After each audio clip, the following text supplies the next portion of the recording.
Ready. It's going.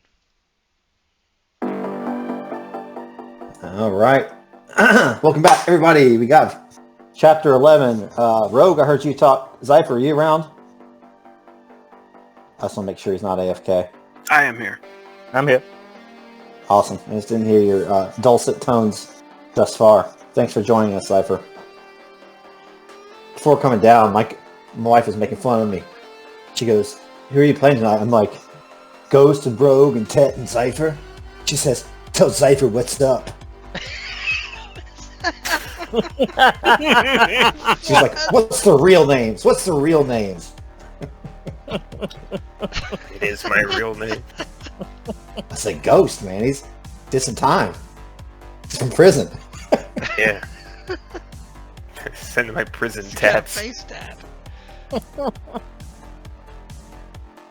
Anyhow, let's get started with Chapter 11, and we're gonna go into Ain't No Town But Beaver Town. No. There you go.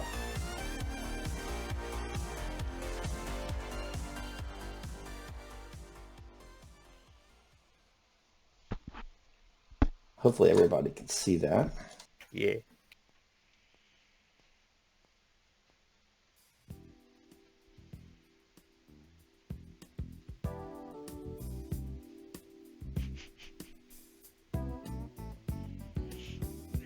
Down at LBC.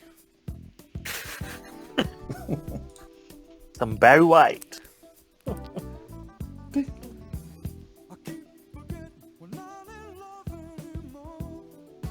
All right, let me get your theme song actually I here. thought it was Renegade for sure. There you go. Wonderful. Not all of Night City is dark and full of terrors. No. Parts of it are plush and manicured. Some streets are bordered by white picket fences lined with new grass and filled with sidewalks of smiling corpos out for a walk or jog. In conversation with themselves or their agents, of course. Beaverville is one such place. Nestled between the towering buildings of the corporate zone, Beaverville is not only home to corporate knaps of Night City's middle managers, but also the more luxurious homes of corporate executives. Featuring a world-class restaurant, world-class gym and rec center, and a common area where you're just as likely to find a Militech exec playing table tennis with an Arasaka underling as a Biotechnica researcher in deep conversation with a Danger Girl samurai about the nuances of designer dwarfs and their future plans to go LEO, low Earth orbit. Now, though, S.W. Duker hears a hiss as he enters the rec center's self-care module. The air here is fresher and infused with eucalyptus, though a little humid from the nearby spas and saunas. The receptionist, A thin brunette with big brown anime eyes and a voice that sounds like an injured rabbit says, "Ah, you must be Mr. Duger." When she talks, SW may notice her wonderfully shaped breast, too real for reality, plucked right out of Plato's realm of perfect forms. She hands a nude male a towel as he steps out of sauna number 1. He wraps the towel around his waist. Duger can see he's also wearing a Continental Brands lanyard. He disappears down the hall, but not after he gives some side-eye to the receptionist's side boob. The receptionist in question looks at one of her 3 vid screens. Duger's security badge displays his relevant credentials. "Mr. Wilson has been expecting you. He's in sauna number 3. Feel free to disrobe in the nearby locker room. May I interest you in a glass of refreshing cold water? Or some chew-too?" One of the admins from Network 54 recently made a generous donation of artisan tequila.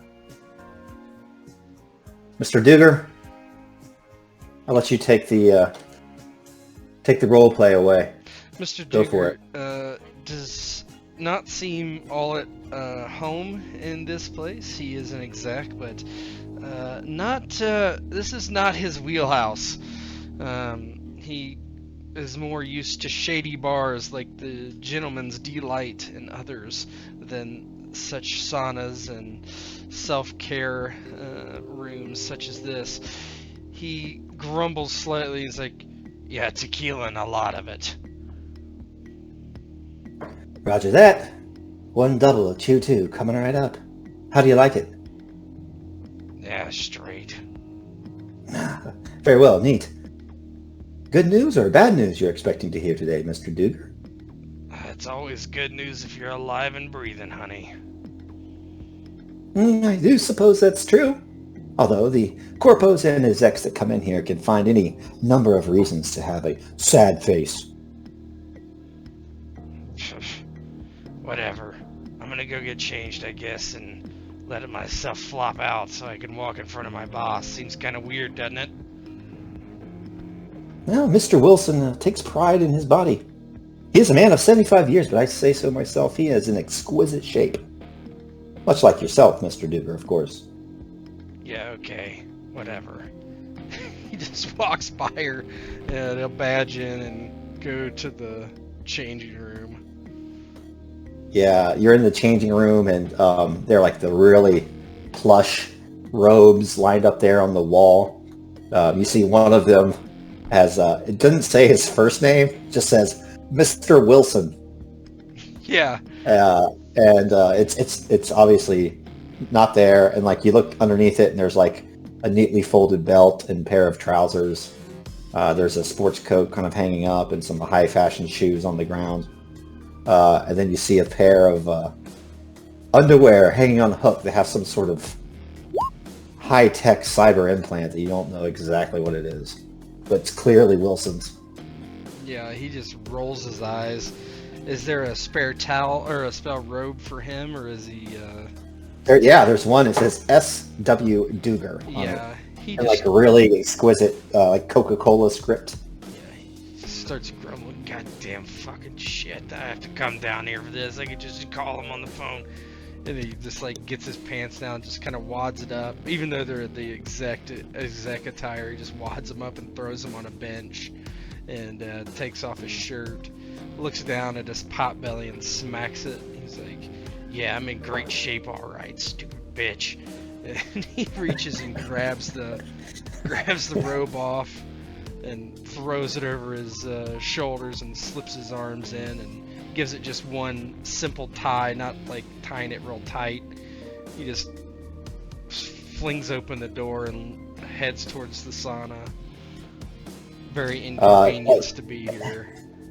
Before you get out, you kind of hear the receptionist talking to another client in the background, like outside of the changing room, and you hear the sound of drink being mixed up and strained into a glass. And as you come out, she's standing there waiting for you with this chilled glass of tequila, neat, kind of with a little garnish on it. It's kind of like a aromatic, kind of has a blend of eucalyptus and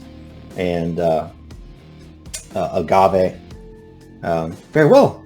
Sauna number 3. Mr. Wilson is waiting. Reaches out, takes the tequila, takes a big gulp of it, and says, it burns, I like it. Thanks, sweet tits.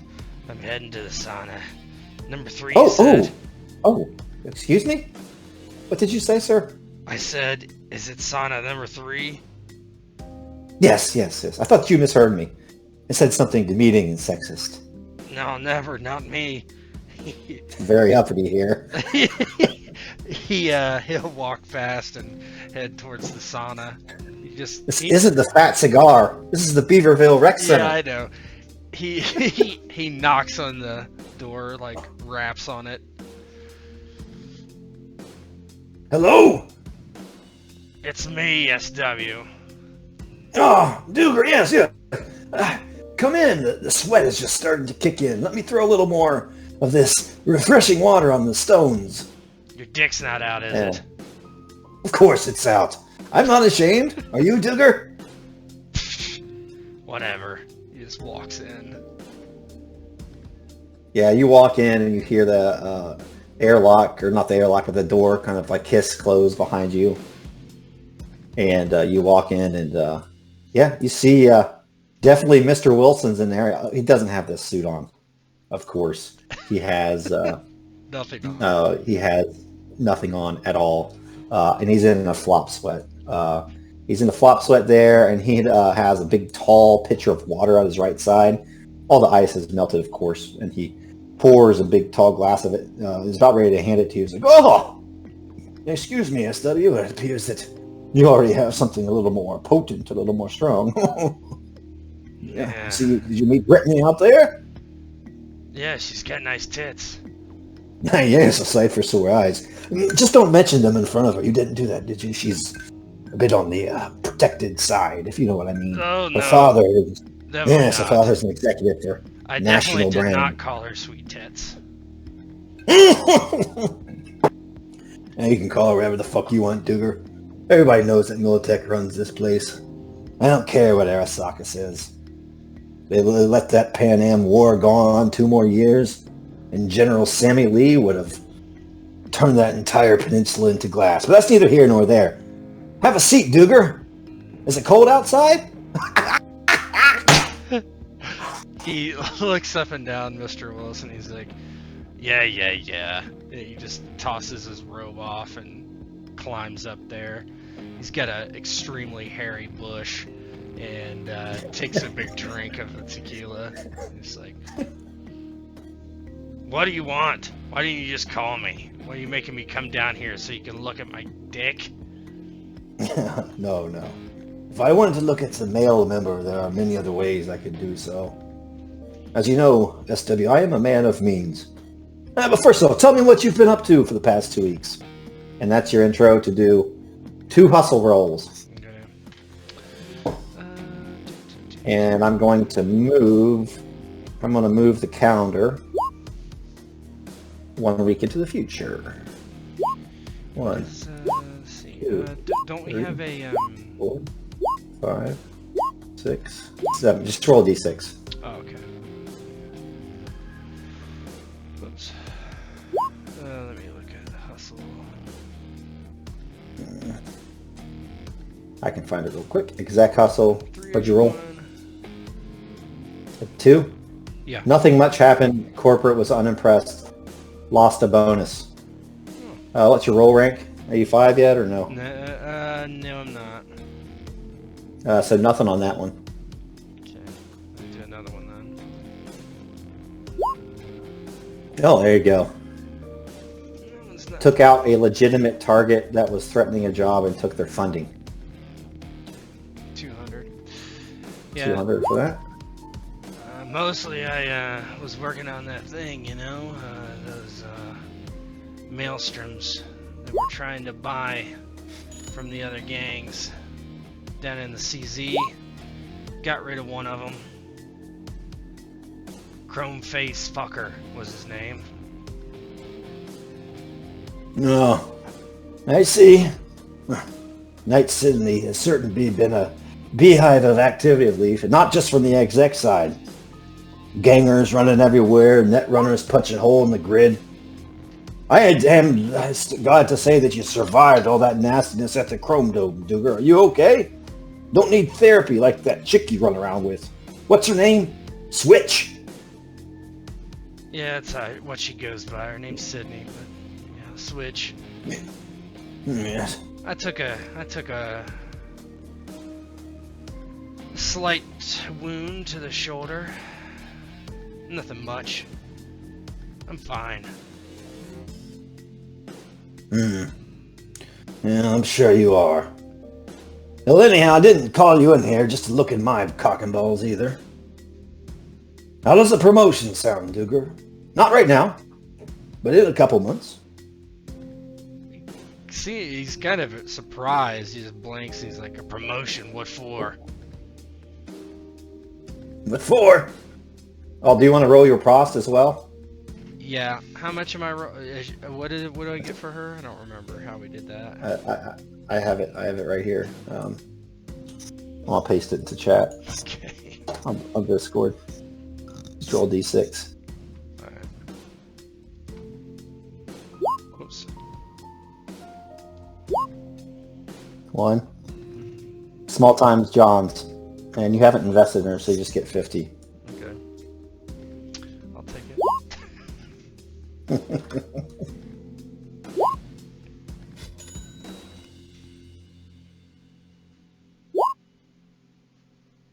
And he says, Duer, I know we keep your role here at Militech on the down low. After all, nobody really wants to know about importing in drugs or guns from South America or some of that autonomous weapons bullshit you've been roped into recently, but Militech has even more, shall we say, potential projects that are potentially very negative for public relations.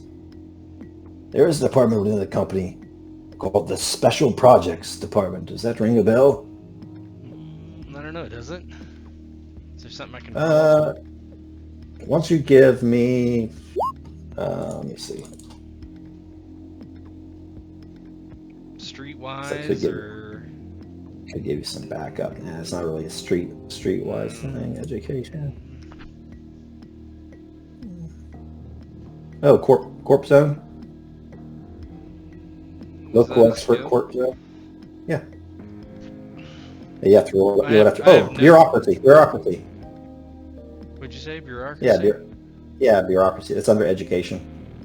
You have a 14 I have in it. nothing under my education macro doesn't work. Here you go. Yeah, I didn't fill that out. Let me do it off my sheet then.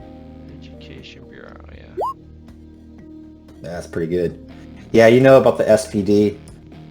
So back around 2020, when the shit hit the fan, the SPD was closed down when Militech was nationalized, and it's basically things like bioweapons, illegal black ice, smart drugs, chemical weapons, that sort of thing.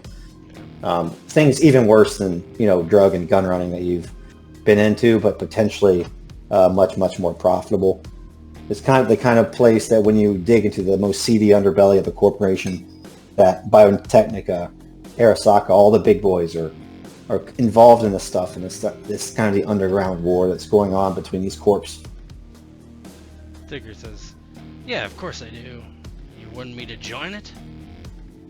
Yeah. Run it? And I'm gonna move you. He brings out his agent. It's like flipping through his phone. It's a lateral move initially, at least for a month, Tuger. But we'll change departments. I'm not going to give you a corner office. I know you're not that sort of guy, but we'll give you a couple jobs. And if you make me look good, I know that the current head of the SPD is in hot water. He's getting old, and word around the campfires that his daughter is about to marry an Arasaka exec. You can just imagine if some of these SPD secrets fell into the wrong hands. So he's not long for this world, and he's going to be retired one way or the other, if you know what I mean. So, Am I the obviously, retirer? Is that what I gotta do? No, he's just old. He's going to be given a compensation package, of course. But he can't be out if his daughter is mingling with Arasaka execs. I know you've been friendly with him in the past in the gun running business, but this sort of thing, there are not any rules. Of course. I think I could be amendable to that. Maybe with a bonus. Of course. How does your own house in Beaverville sound? You can take Tim Tebow's old place once he's retired. That's the name of the SPD head, is Tim Tebow. Yeah. He blinks. Yeah. Fuck yeah. Alright. Well, I'll be sending additional details to your agent, but... And then, you hear the door open. And another figure steps through.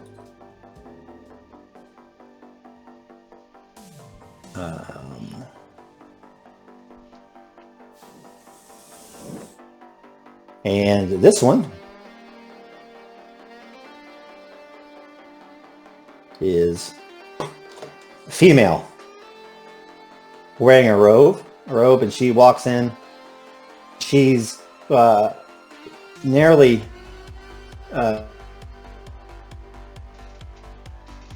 6 feet tall.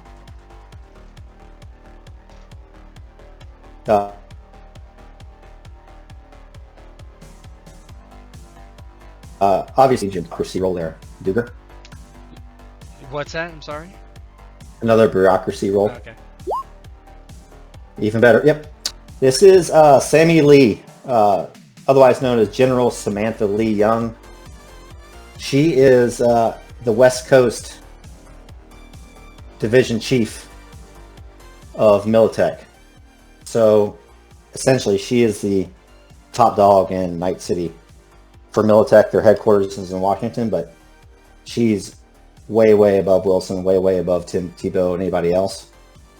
And she goes and takes a few steps into the sauna, and you can see that sweat doesn't even pour out on her brow. She just kind of lets her robe fall down around her ankles and takes a seat across from Duger. Good morning, Mr. Duger. Mr. Wilson told me you would be here. It's a pleasure to meet you. And with that roll of 21, you should know she should be about like 75 years old. She was responsible for most of the Militech victories down in South America during the last war. Yeah, he takes he finishes the tequila basically. He's kind of like a little embarrassed. He's not been one for physical intimacy like at all. And like with other, just kind of in a sauna with his boss is not that big a deal, but like some hot like chick that's his boss's boss, he kind of gets he kind of pushes back. Yeah, nice to meet you, ma'am. And she starts to talk in hushed tones, and as that happens, the scene switches. And we're going to go backstage.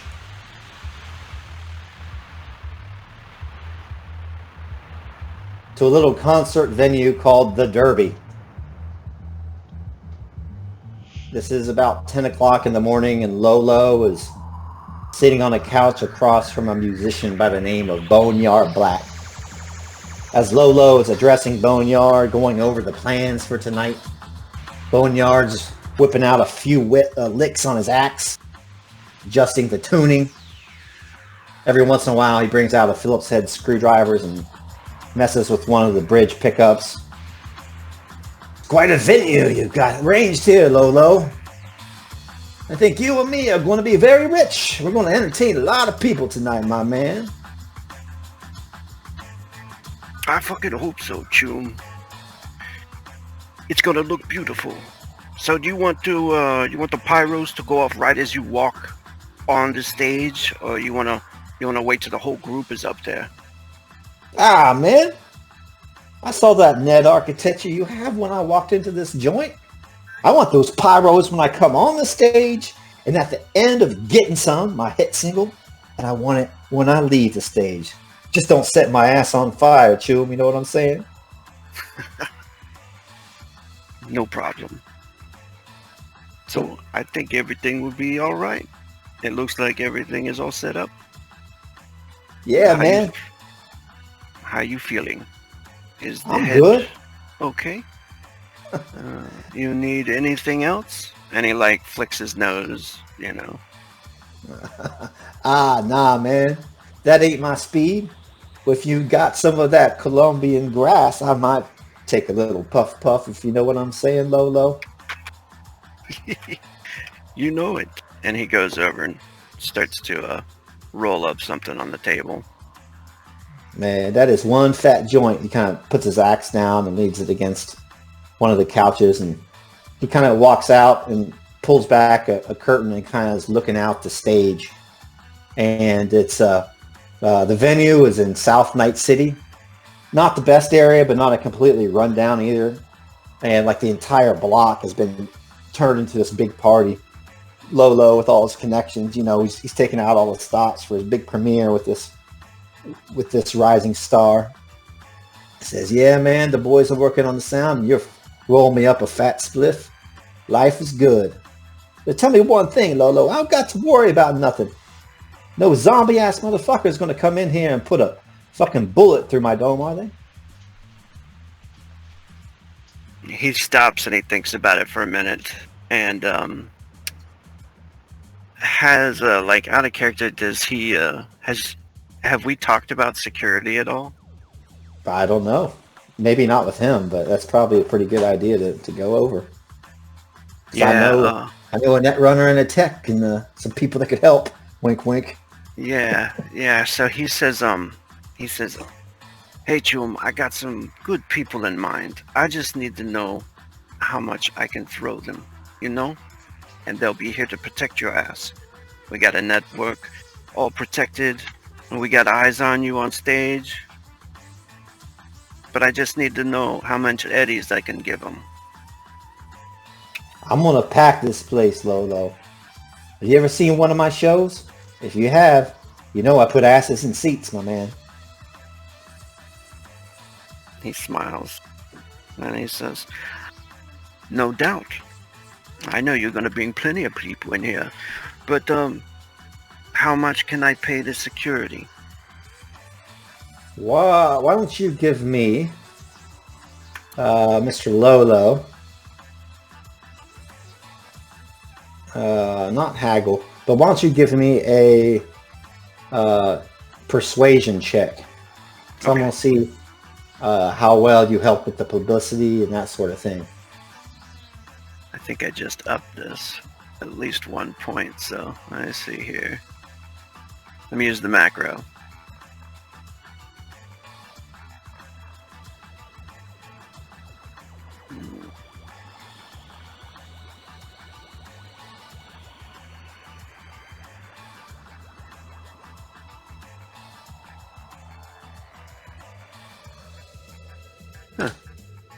Persuasion, there we go.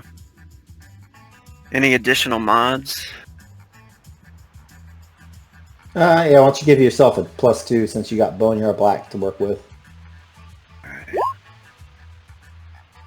21. That's heroic. So you're going to have to pay security, so it's going to have to come out of this. But you're going to make $1,500 from the concert. Okay, nice. 1,500 eddies just from that gig. Oh, and then you also get to roll 1d6 to figure out what you've been up to for the last week. Alright. So I get 1,500 and I get to cut whoever I hire out of that 1,500. After the show. After the show, I'm not going to give it to you yet. Okay. And there's no haggling on that because that's like the people that, you know, that's the ticket sales and that's what your cut of the profits are going to be.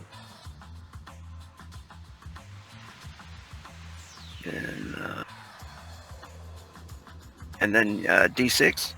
Yep. Straight D6. 4. Oh, deal went south. You're keeping your head down so it blows over. What's your roll rank? Is it 4?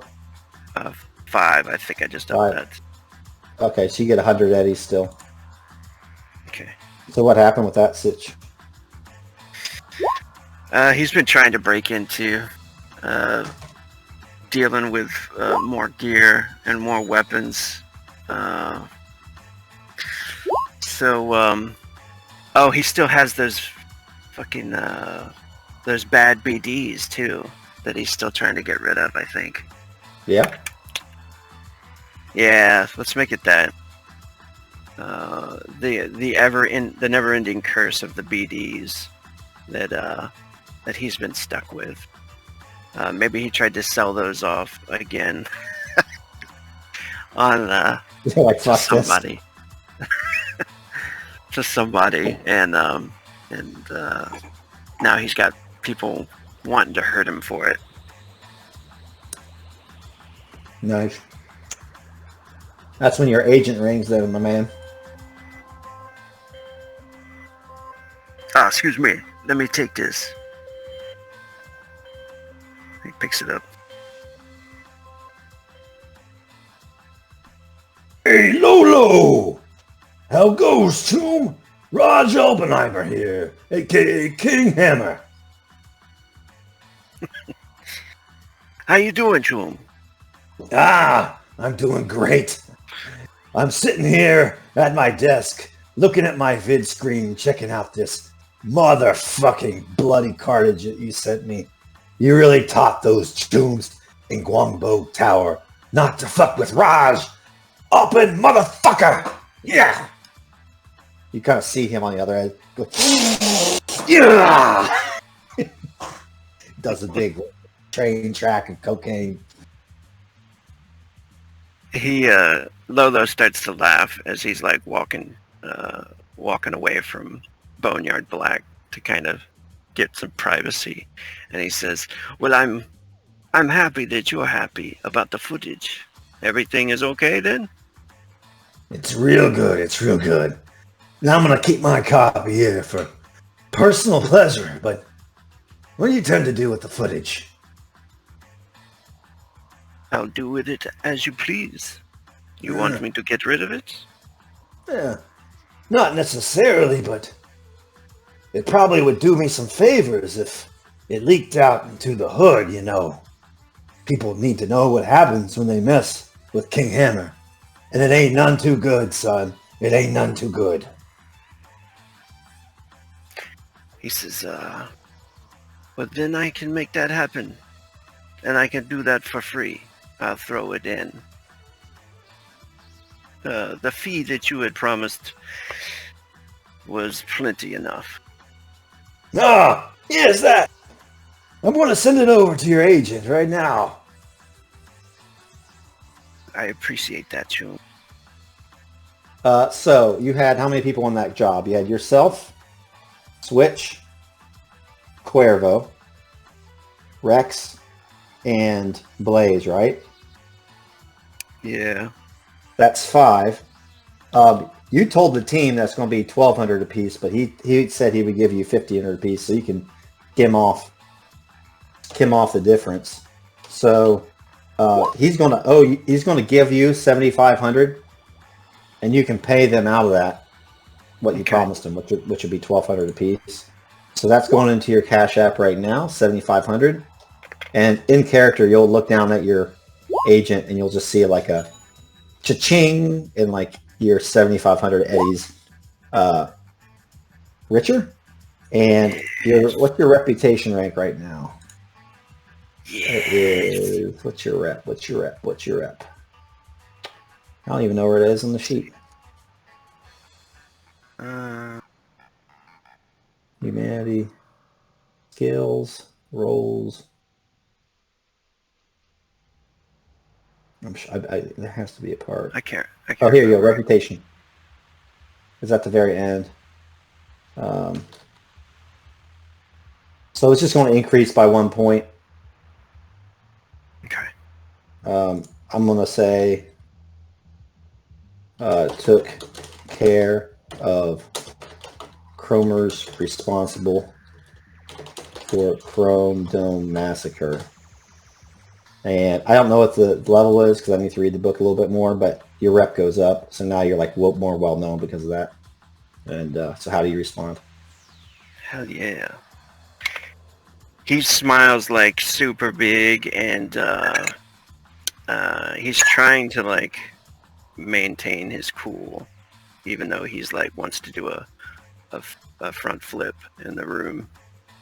So he's like, my man, as he sees the money kind of come in, and he says it was a pleasure doing business with you, June. You too! Since you did so well, King Hammer's going to keep you at the top of my list when I need something done.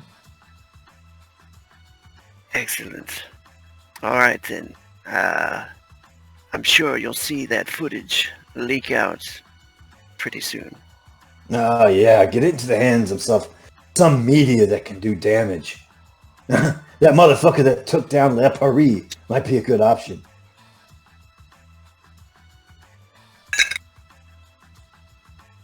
All right, June, you have a good day. I'll talk to you soon.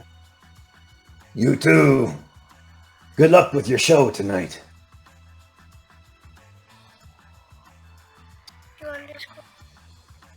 All right, he turns the phone off. And Are you letting minors into this concert hall?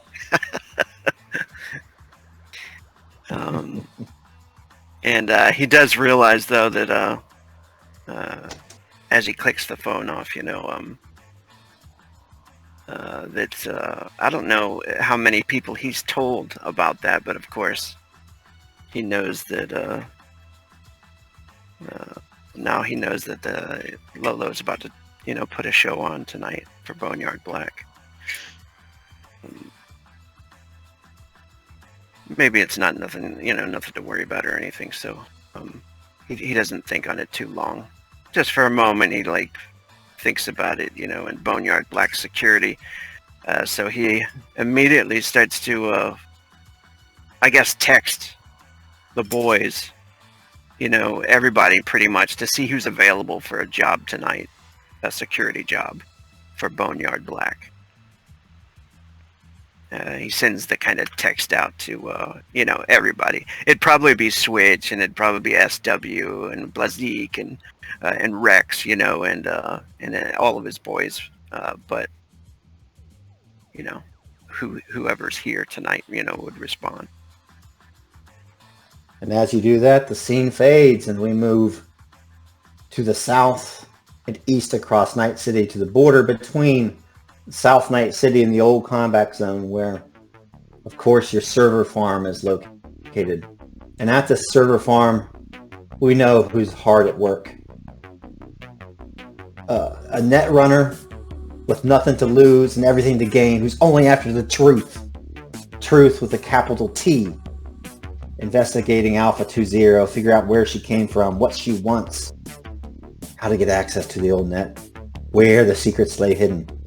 And of course, his partner in crime, his old friend Rex Riker, who's delving deeply into the brains of these biodrones, these husks, figuring out how this new tech works and how to make it serve him and how to resurrect lost loves.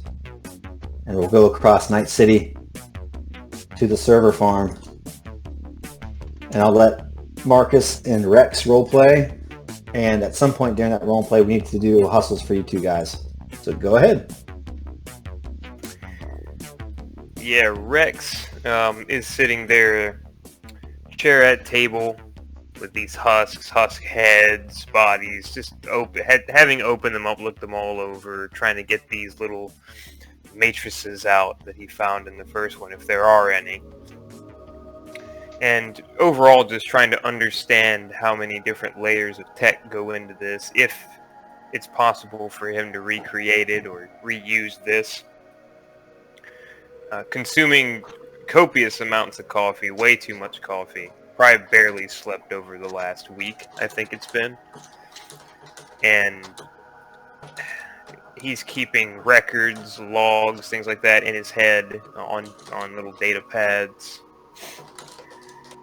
He looks them over and he scratches his head, rubs his eye, his one good eye. wipes off perspiration from the board one.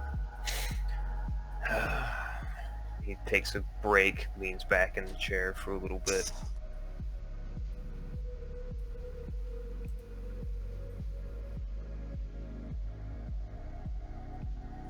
As you do that, you kind of lean back in the chair. From by now familiar voice kind of just says overhead through the microphones of the cameras. Need a rest, Riker? I can help with that if you need coffee delivered. You can help what? Deliver coffee? You got the hookup to a delivery place? Yeah. Oh yeah, I have ways. I've learned a few tricks over the last week. What, are you just gonna invent coffee? No, I can have it delivered, silly. He leans back, he looks over some of his containers, and he looks and shakes one. It's like half full. Yeah, but not here. Have them, I don't know, bring it to the next building over and just leave it there, and I'll go get it. I don't need nobody stumbling onto this shit show. I think we're running a fucking Rex. chop shop. It's too late. You hear a knock at the door. Oh, are you fucking serious? He just rubs It's his Pastor Shane and Deacon Frank. Oh God. And he shakes his head. And he grabs his shotgun to keep behind the door just in case. And he opens up the door, holding the shotgun in his hand, not pointing at him. He's got it in one hand. He's looking. Yeah. Hello, hello! As part of our new outreach program, we're going door to door to spread the good news. The good news of the CZ Alt Mormon mission. And we think that everybody needs to wake up to the good news of the Lord, so we're giving away fresh, hot coffee. Could I interest you in some, sir? What's the catch? Oh, there's no catch. The love of the Lord lives in your heart, no matter what you do. No matter what sins and transgressions you've committed in the past, He is your God and He loves you. He takes the coffee, if it's offered. Takes a drink. Funny way he's got it showing it. It's actually excellent. Oh, wow. God damn, what brand is this? Oh, it's our own brand. We have a hot house at the compound. Swing by and check out the Good News CC Altamorden mission sometime. Yeah, maybe. You guys, communist affiliated, or? No. Our only affiliation is celestial, my friend. How much is the coffee? It's free. Just like the love of Jesus Christ. Even down at the hot house? Of course. Yeah, the traditional guilt is kind of hitting him for getting free shit, even though he wants to take it from me. He's like, and he open up a link real quick, man. You got agent or something? I got what? An agent, you know. Oh, yes. An agent. No, we have this clipboard, sir. The angel clipboard. It's like a pencil. It's like a golf pencil, those little short ones, and it has a string tied on the end of it. What the fuck is... How do you not have any tech at all? Tech can be made to serve the devil, sir. Are you looking at my fucking face, man? Well, this is a fallen world, and we are trying to save demons, lifting back up to heaven to sit with our eternal Father for time immortal. Yeah, good fucking luck, and he'll send them like 15 creds. And they shut the door, and they go away, and you hear like Deacon Frank go, "Oh, he was a nice young man. He was a nice young man." Yeah. Well spoken. Rex comes back in. Marcus, that coffee from those, I don't know, the fucking religious guys that live down the street. You can hear Alpha's voice kind of laughing overhead. She starts laughing. You think I have some sort of superpowers, Rex? Pattern recognition. They come by here every... Let me look at the calendar. Every Sunday. Yeah, Sunday. So that's good. They come by here every Sunday bringing coffee. You haven't realized that? I try not to pay attention to things I don't give a shit about. He sits down. Be mindful, Rex Riker. Be mindful of your surroundings. As she starts going into like a voice of like a Zen monk or something.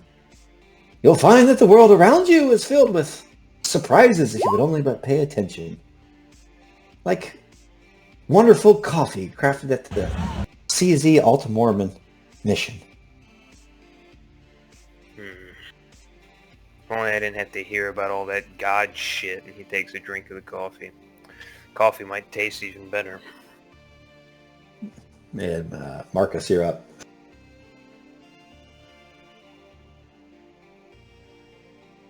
How many days have passed since the last? 1 week.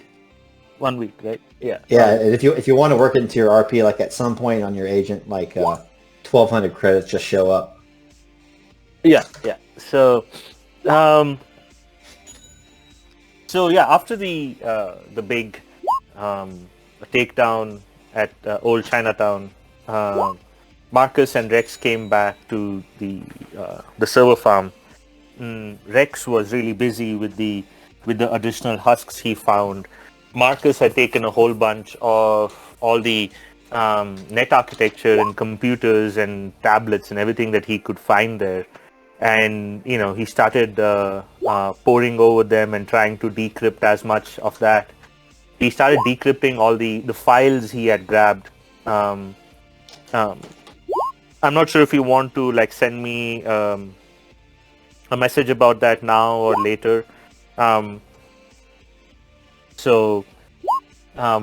it took him about a good 2-3 days to decrypt all of that. How about now? Yeah, just send it to me while I continue to RP. I've already added $1,200 to my sheet, so don't... Oh, okay, too late. You can subtract 1,200. I'll take care of that. Okay. Yeah. Go ahead. Yeah, so Marcus spent those 3-4 days decrypting all of that.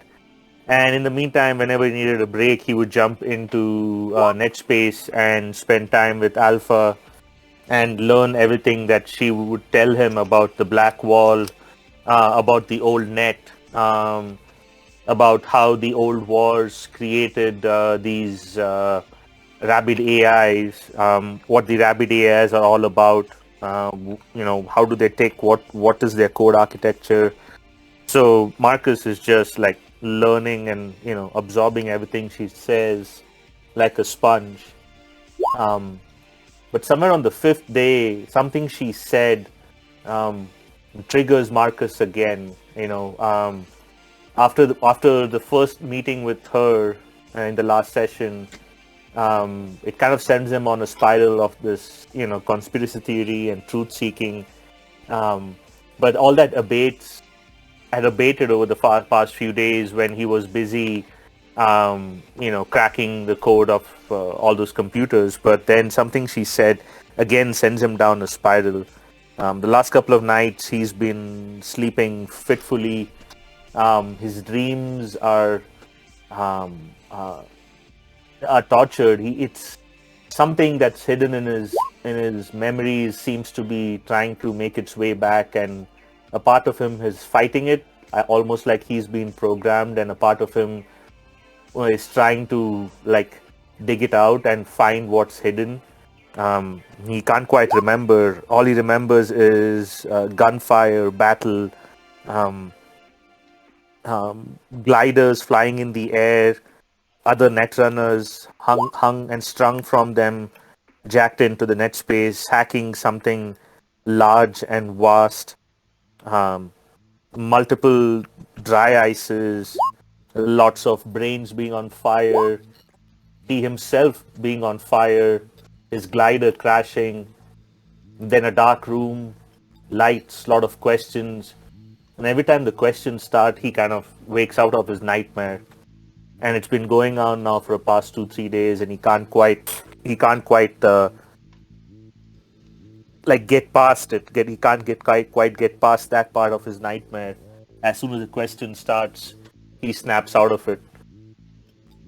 And when Rex calls out to him, he's 3 racks over at the back of the server room, just sitting in the corner, cross-legged, rocking back and forth, almost in a trance.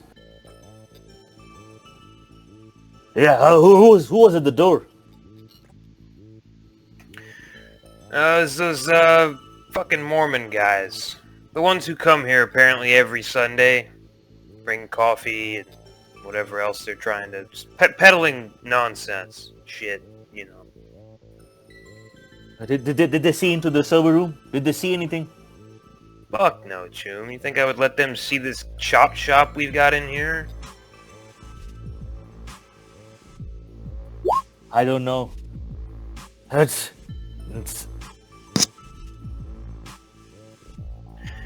something is off. I feel someone's gonna find us. Someone's searching for us. And Rex shakes his head. He gets up with a cup of coffee. He pours for Marcus. He walks into the room. Here, have some of this shit. He hands him the cup. Marcus just one shots it down, almost spits it out because it's so hot, but then just drinks it and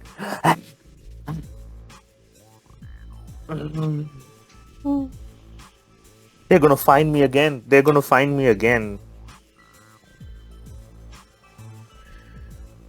Marcus, man. And Rex sits down on the floor. Look, we got people, okay? We got people that are gonna help us out. We got meat shields basically to put in front of us and whatever trouble might be coming. Just try to chill, okay? No, Rex. It's hidden in my head. I think I hid it, or they hid it. But when they come, these meat shields will not be able to withstand it. They're gonna sell me out, man. They're gonna sell me out. They won't have a choice. You won't have a choice. You don't know what they're capable of. Fuck them. They don't know what we're capable of. Do you see the shit we're doing out here? And he points out to the husks and everything. We're about to basically build a fucking body for somebody. Yeah, about that. When we leave here, I need to talk to you about that. We need to protect ourselves. It's gonna happen soon. Whatever happens, it's gonna happen soon. I can feel it.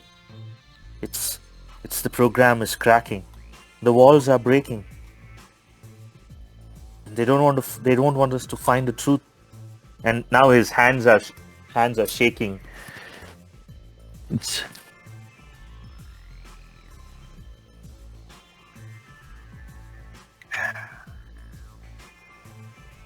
I mean, it's gonna be fine, June.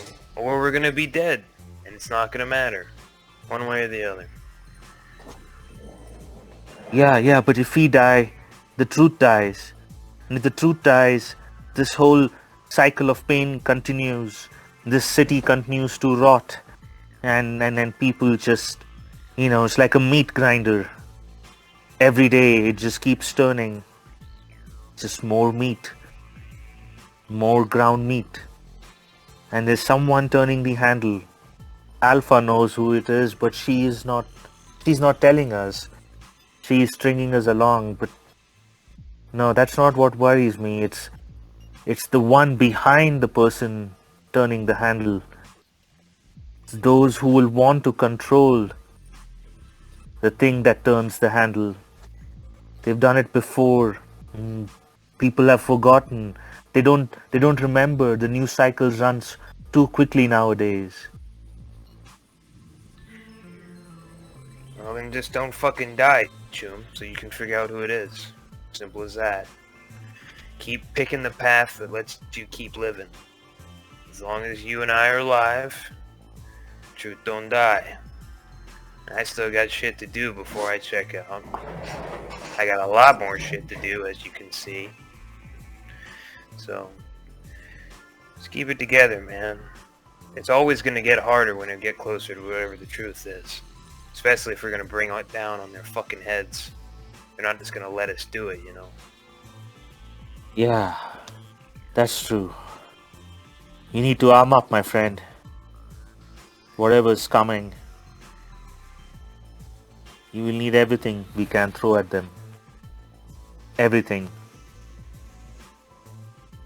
I feel almost that there is a lock somewhere deep programmed in psychically. I don't know how. I have a feeling the moment it unlocks, it's going to be a flood. And I don't think I'll be able to control myself anymore. Something from the past wants to reach out and pull me back in. And I can't see the face that asks the questions. Can't see the face. Yeah, and Rex will put a hand on Marcus's shoulder. And nothing is so painful to the human mind as a great and sudden change. Just, you got people you can rely on, Marcus, alright? Got me. Even though we're kind of stringing them along a bit, these Militech fucks are reliable at what they're good for. Just try to keep it together, alright? If you go fucking haywire, the truth definitely dies. You gotta talk to somebody or try to figure some shit out. I got your back. Alright? Yeah. I trust you. I trust you. Okay. And that's when, both our agents would ring with Lolo trying to reach us. Sure.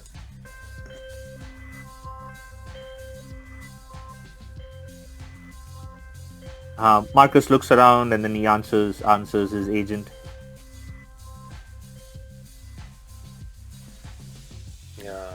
Yeah, Rex sees it. Did you get that fucking text message too? Yeah. Boneyard Black show. Who's Boneyard Black? Okay, do we know? Streetwise. Streetwise.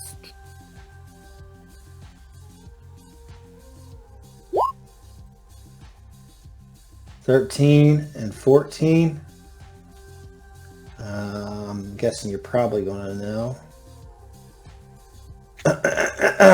13 is every day. That doesn't make it 14. Yeah, that'd be fine. Yeah, 13 would not make it. You have to beat it. I always forget you have to beat in the system. So 14 would know. So Rex, yeah, you know. Boneyard Black is a musician. He has a rock band, kind of tech metal type genre, and he's an up and coming artist in South Night City, not super far from the server farm actually. And word on the street is that Lolo is holding a giant publicity block party for him to release his new album. And then Rex thinks about it. He's like, oh yeah, he's that tech rocker boy. He's alright. It ain't my shit, but apparently he's having some hope. The album is called Log Jammin'. Oh, Jim. He's having some big opener tonight. Guess Lolo's the one behind it. Okay. We need to catch the bus then. Your agent goes off again, Zypher, as the last bit of encrypted data gets kind of spit out at you in a text format. I'll send that to you here in just a second. Let's see here. Yeah, Rex will start Guangbo. getting it. I'll clean up a little bit as he's getting that information. Guangbo Tower Data Cache. Test 13, Biodrone Plus. There's a bunch of kind of gobbledygook, and it says, report blimp complete sent. February 1st, 2040. Moloch Shard 2. Report blimp content. Our netrunner secured the lease for the 30th floor of Guangbo Tower. It's in a decent neighborhood, and it's the kind of hood where no one asks questions as long as you pay your rent on time. I think we can trust the runner. He's a true believer and believes in the cause of the big guy. That's for sure. He did say we need to air gap the 30th floor's net arc from the rest of the building, though. We can't take the chance that some chink is going to stumble across the biodrone specs. His words, not mine. At this rate, he's a zealot, but he's also a genius. 10 years ago, he did time for swiping the genome of a designer fungus from Biotechnica and using it as an autonomous inhuman intelligence network. Again, his words, not mine. In preparation for some virus not too far off that the big guy has planned. Anyhow, things are proceeding nicely, and the operation at the Chrome Dome later this month is on schedule. Reading the scream sheets, it doesn't even sound like Moloch needs our help. Night City's eating its own. Like he said last year at Delve, human nature is the fuel that will burn the whole thing down. We'll just provide the fire. Please pass along this update to the other shards. I guess the big guy's plan for decentralized command is a good one. Hard to kill a many-headed hider and all that, but I miss being able to easily contact everyone. Do you know when the next Delve is scheduled, or is M driving everything even more underground? Take care. Trips. Report crash content. And this one is a video when you watch it. And it is a video of Argon, which is the netrunner you fought. Here's this dude. And it's a video of him, and it's dated just a week ago during that Guangbo Tower operation you guys did. He's kind of saying, I'm pleased to report that Tripp's workspace has secured the Biodrone project and has been satisfactory. Myself and my technicians have been able to work undisturbed these last few months. What Network 54 is calling the Chrome Dome Massacre is the result. You will certainly be pleased and look forward to many more Biodrone appearances in the weeks and months to come. Again, I offer my gratitude for you. You're a god in many ways, and the ice you're bringing back from places unmentionable is invaluable. Excuse me, I hear the elevator outside and... that's not supposed to happen. Then you see the netrunner stand up and the video goes dark. So for both of you, included in this last bit of data cache is a partial schematic for the biodrones and a list of all the components that kind of go into them. So there's a data dump for you. Marcus looks at Rex.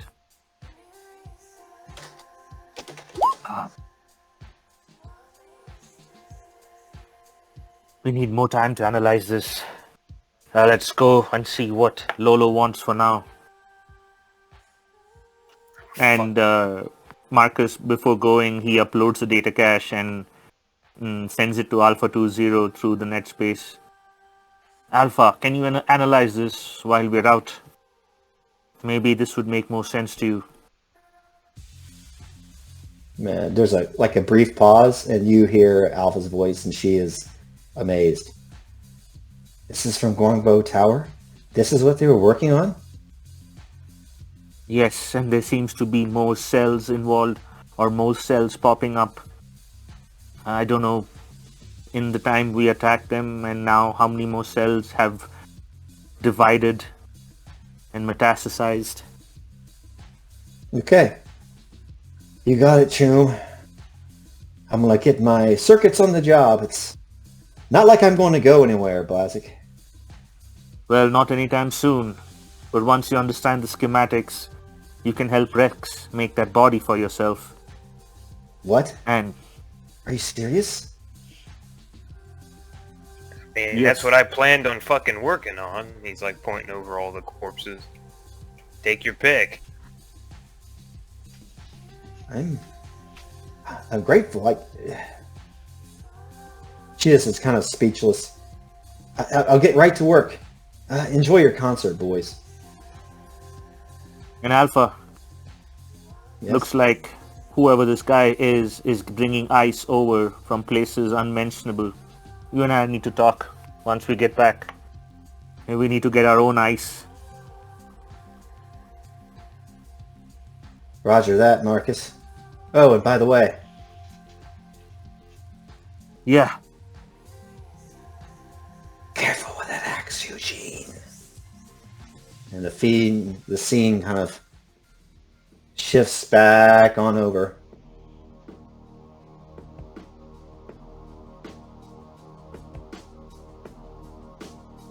To the Beaverville Rec Center.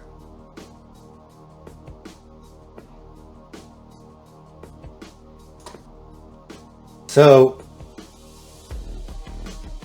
Sammy Lee kind of bends over, putting her hands on her knees.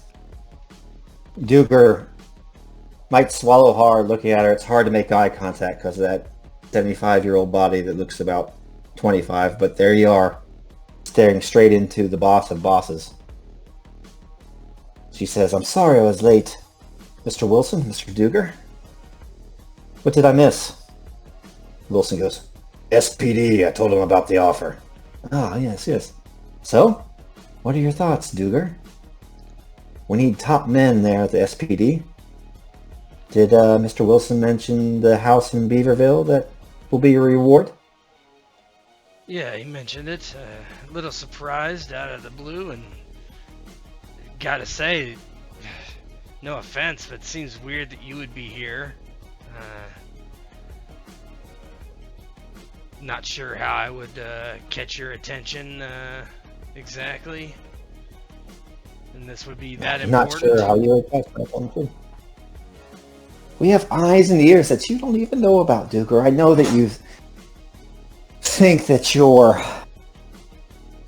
cognizant of everything that goes on in Night City, at least in your little corner of gun running, drug dealing, and that sort of thing you deal with. And also, I know about your prostitute there in South Night City. But listen, keep her running. I'm not going to say anything about it. It provides good cover for the SPD. Everybody needs to think you're a total dirtbag. Are they going to be too far from the truth? Well, I mean, I would consider myself quite the dirtbag, actually. That's why I do a good job. A dirtbag in the streets? A gentleman in the boardroom. My type of exec. So, what do you have planned tonight? Oh, scratch that. I don't care what you have planned tonight, Duger. I've got a job for you. Alright. What's the pay and what's the job? Oh, the pay is your usual salary. The upside is what Mr. Wilson I just told you about. So, I don't want to hear too many protests because I don't expect any danger, any combat, but just a meeting. I need you to make friends.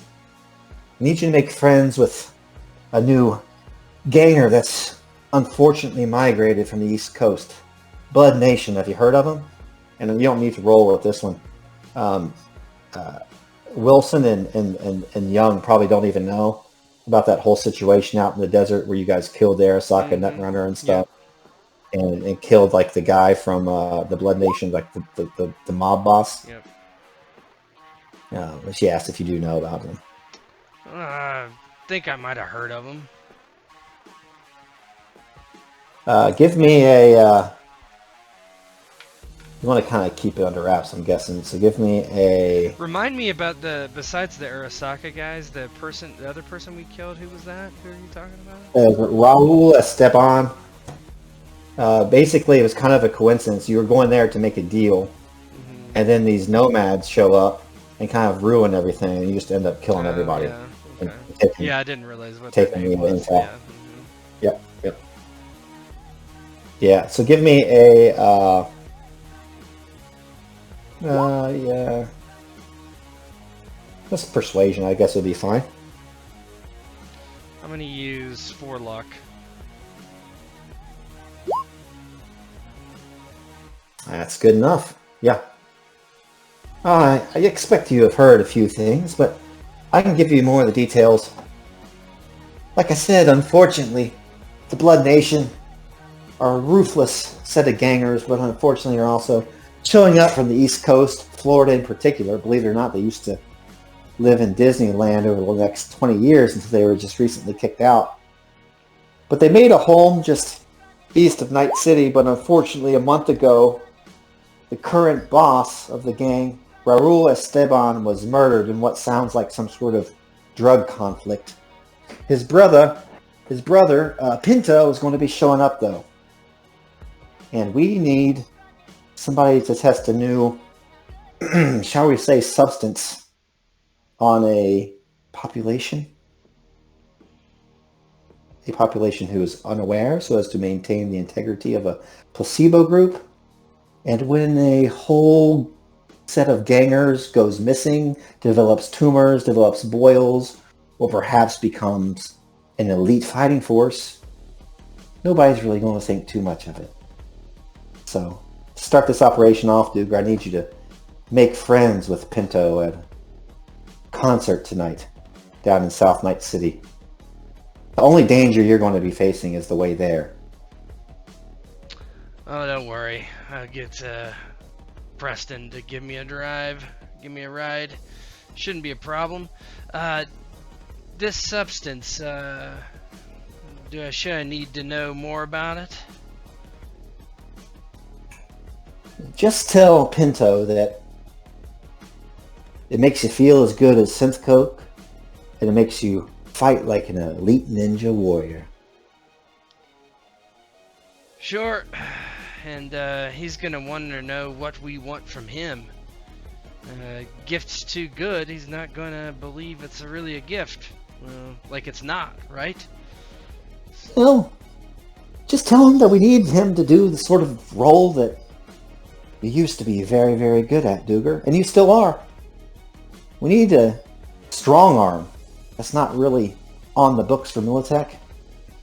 So, give him that offer. Throw him that bait, see if he bites.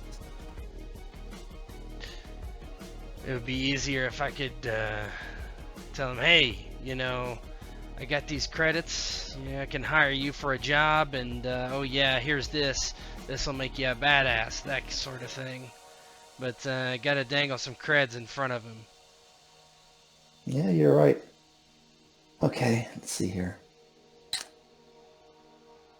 2,000 should cut it. At least get you started. So 1,000 is like, just to put it in perspective, would be a like moderately dangerous job like you would do. Mm-hmm. So 2,000 is probably pretty good for a nomad. Yeah, we can make that work. And she just like raises her right finger and like points it in the air, and whatever macro she has programmed as your agent, suddenly 2,000 credits shows up in your account. Yeah. Well, I guess I got a concert to get to.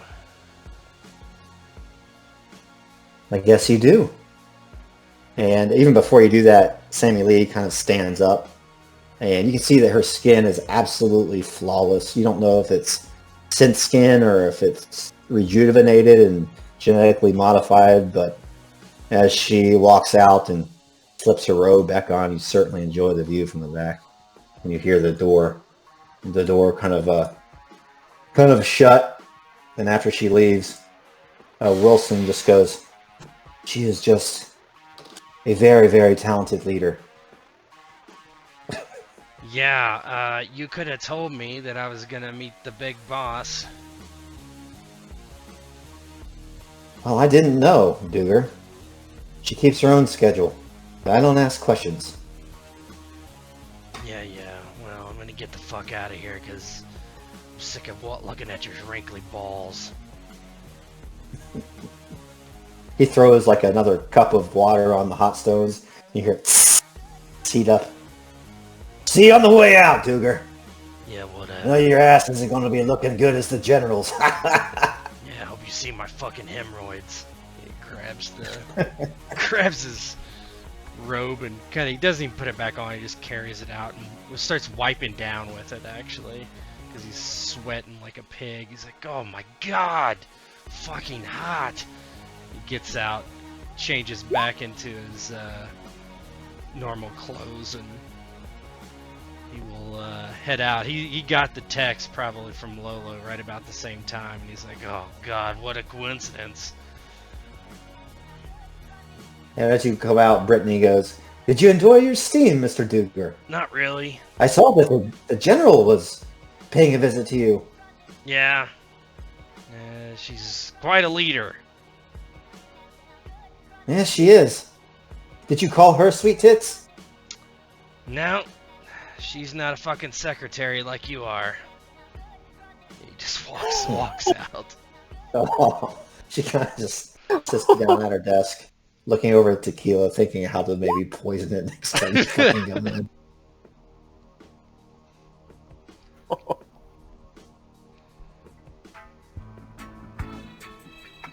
You know, we're going with that music, right?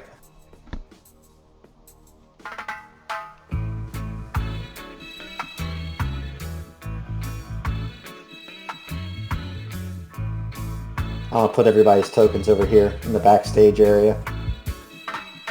Duger probably in character is not there yet. Let's see here. Yeah, he's gonna have Preston give him a ride, obviously. Yeah. I want to do a little role play on the way there, actually. Let's see here. Server farm.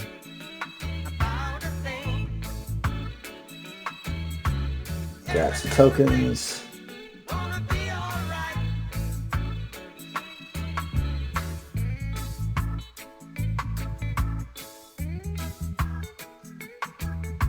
Damn, Rex and Marcus are huge.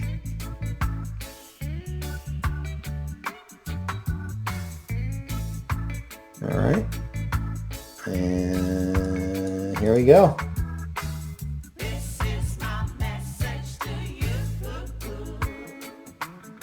All right. And everybody should be able to see this. Yeah.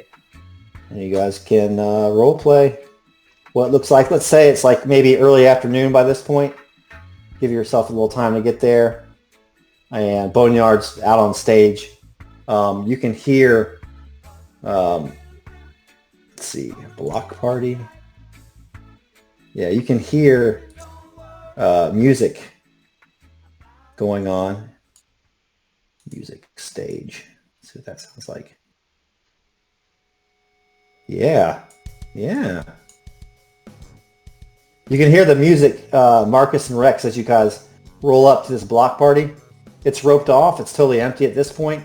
But outside, lines are already starting to form. And you can hear Boneyard Black at the stage doing a sound check.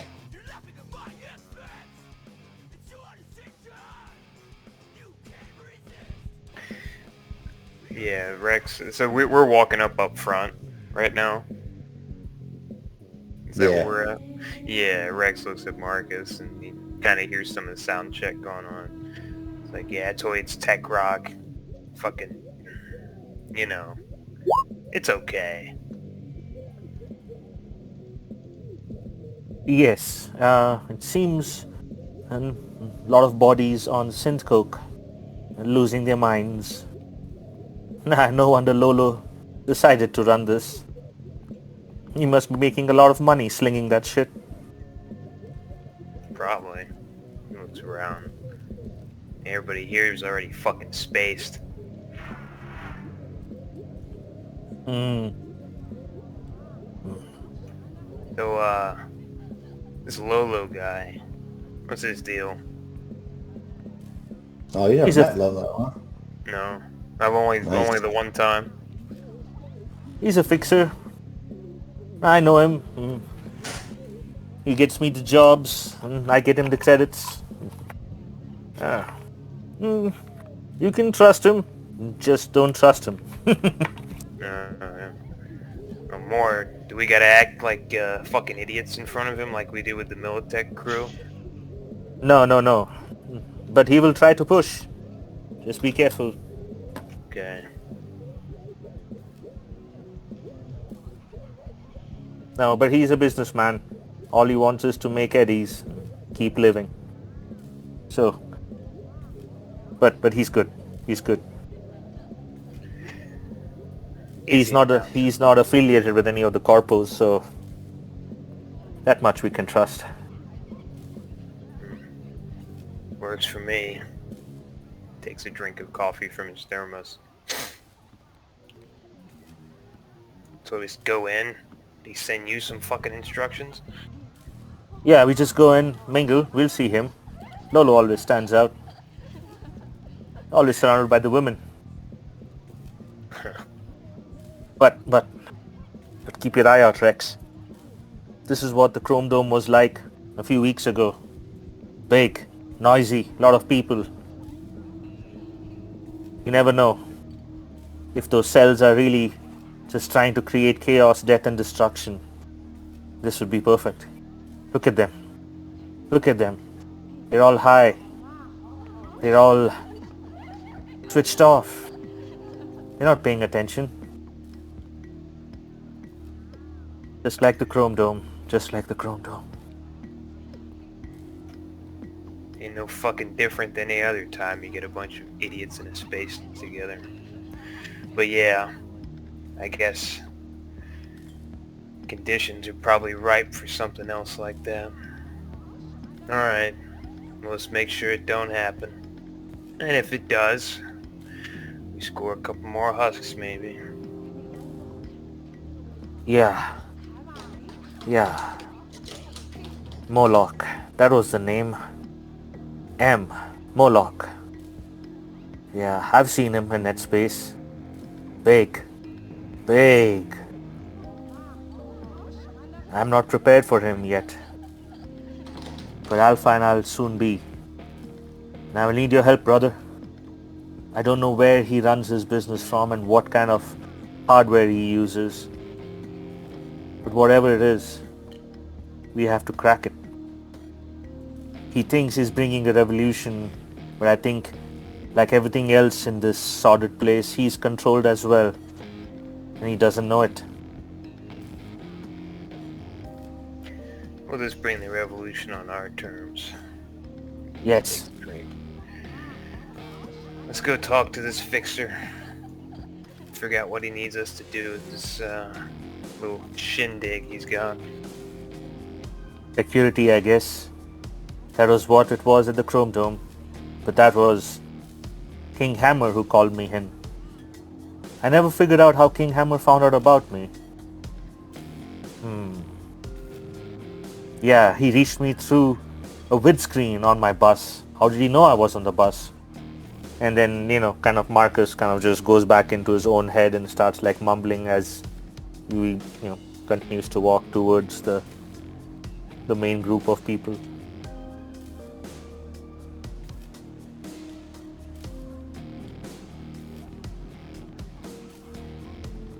As you make your way backstage, Boneyard Black has kind of finished his challenge check and he's smoking another joint in the back, maybe making some small talk with Lolo. All the Brodies are getting the amps and that sort of thing fixed. There's a technician that's been hired that's kind of going over all the sound systems and lighting and pyrotechnic. And there's a kind of a low-level netrunner, think like Rollability 1 or 2, that's kind of logged into the net architecture. And the tech are kind of coordinating about how the daemon that's installed in the net arc is going to run the lights and the pyrotechnics and the sound and the cameras for recording and that sort of thing.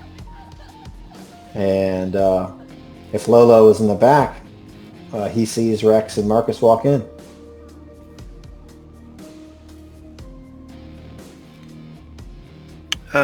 Did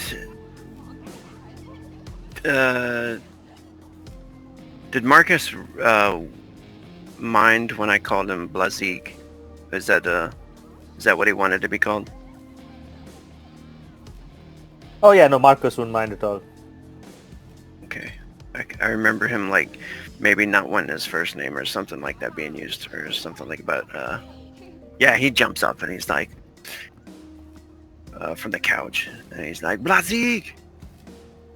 Machu!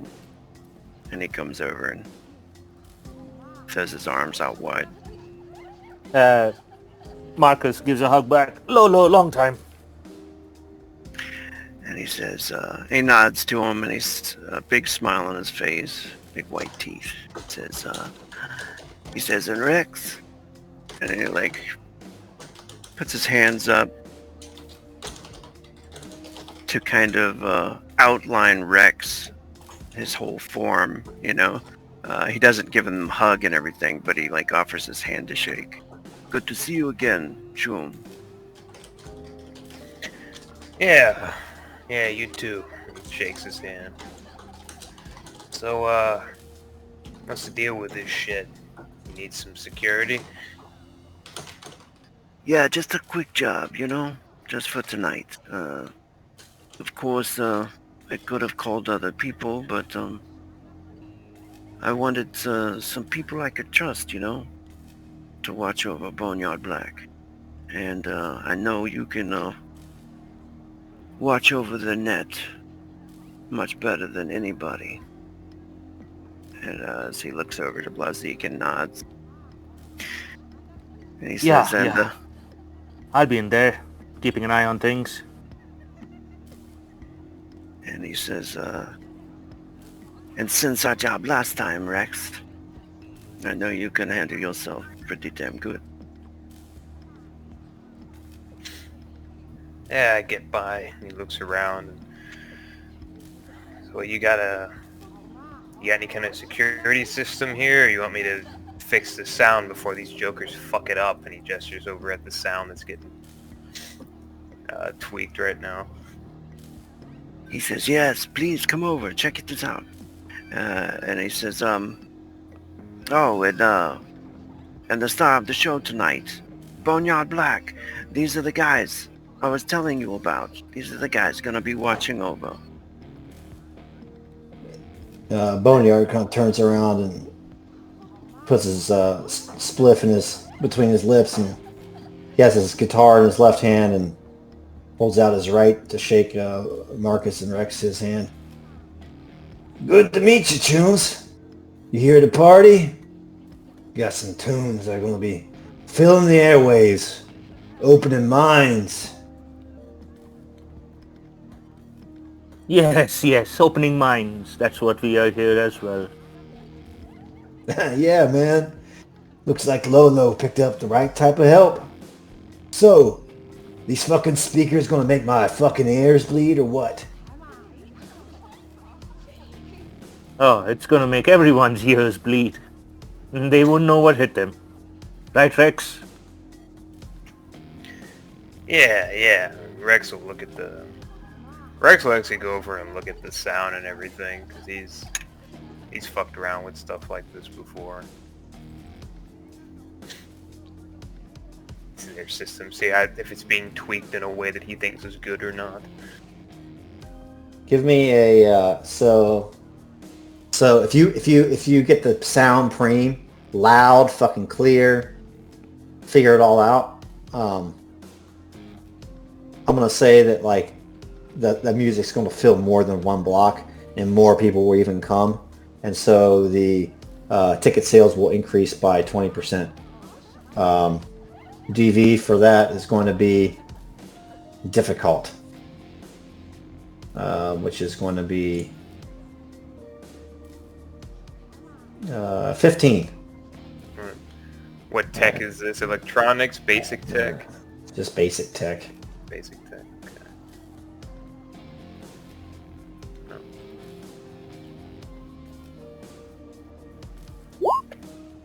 Bam. Yeah. Hey, so what? How much did I say you would get from the concert, Lolo, to split? I'm pretty sure it was like 450,000, but Negative. No, it was 1,500. That's some real life 100. fixing going on right there. All right, so 1,800 now is what you'll get from the show. Yeah. So what does that look like, Rex, as you get the sound chromed out? He's got a cigarette in his mouth and he's looking at it. He sees like the equalizer and the fucking bass boost and everything's all whacked out. It's like, who the fuck put this shit together? And he puts the cigarette in his mouth and he steps back there. Look the fuck out, man. And he starts tweaking shit. And it's like, hey, he adjusts everything to what it should be.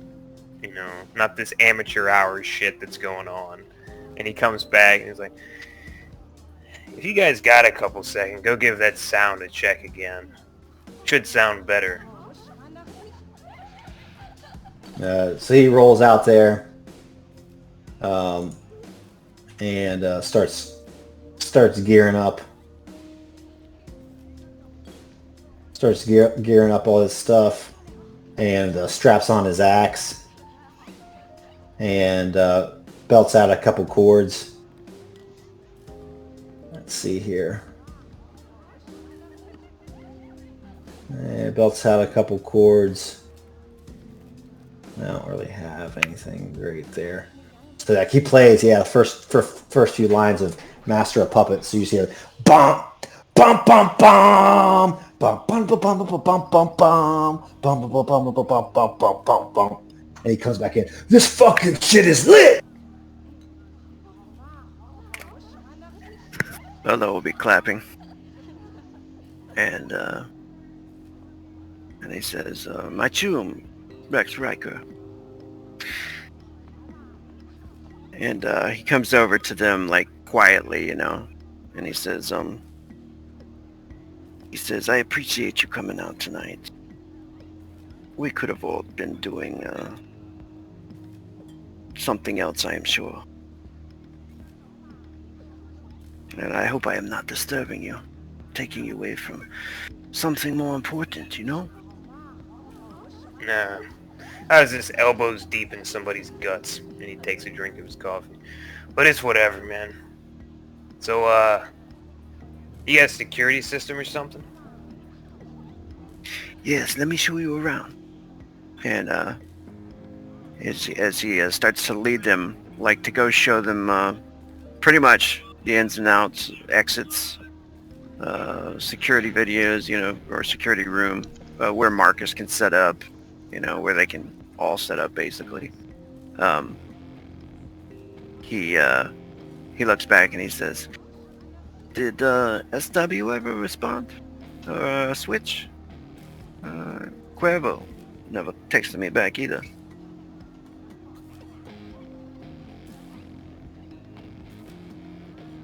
You guys heard from them? No, they were not at the server farm. No, I don't know where Switch or Cuervo is. And SW, well, I've not seen him for a while now. I don't know. Shit. I hope they're okay. As Yeah. you say that, yeah, we want to switch over to Duger. As Duger is rolling with his driver in his car out of the executive zone, across the bridge, around town into South Night City. And his driver's like, "Is the air temperature okay, sir? Is the speed all right? What music is to your liking?" Is it Preston or is it somebody else? I probably would have Preston. It can be Preston. Yeah, I'd probably have Preston. It can be Preston. It's fine. I'm fucking cold as hell now. It made me get in a damn sauna. I don't know, keep the air fucking hot, but not too hot. Shit. Yeah, roger that. I'll bring down the temperature just one bit. It's good to get a breather, sir. Enjoyed the nice music tonight, that sort of thing. Nah. Hopefully no gunfight.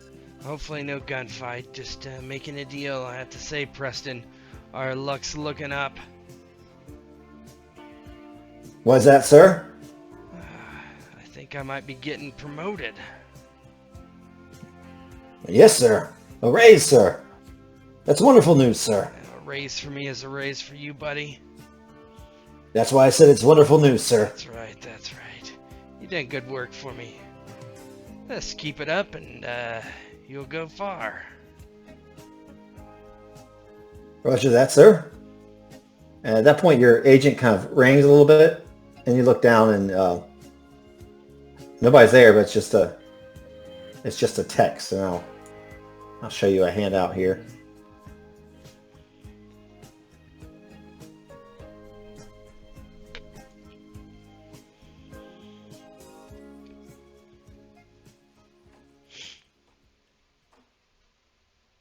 Let me find it.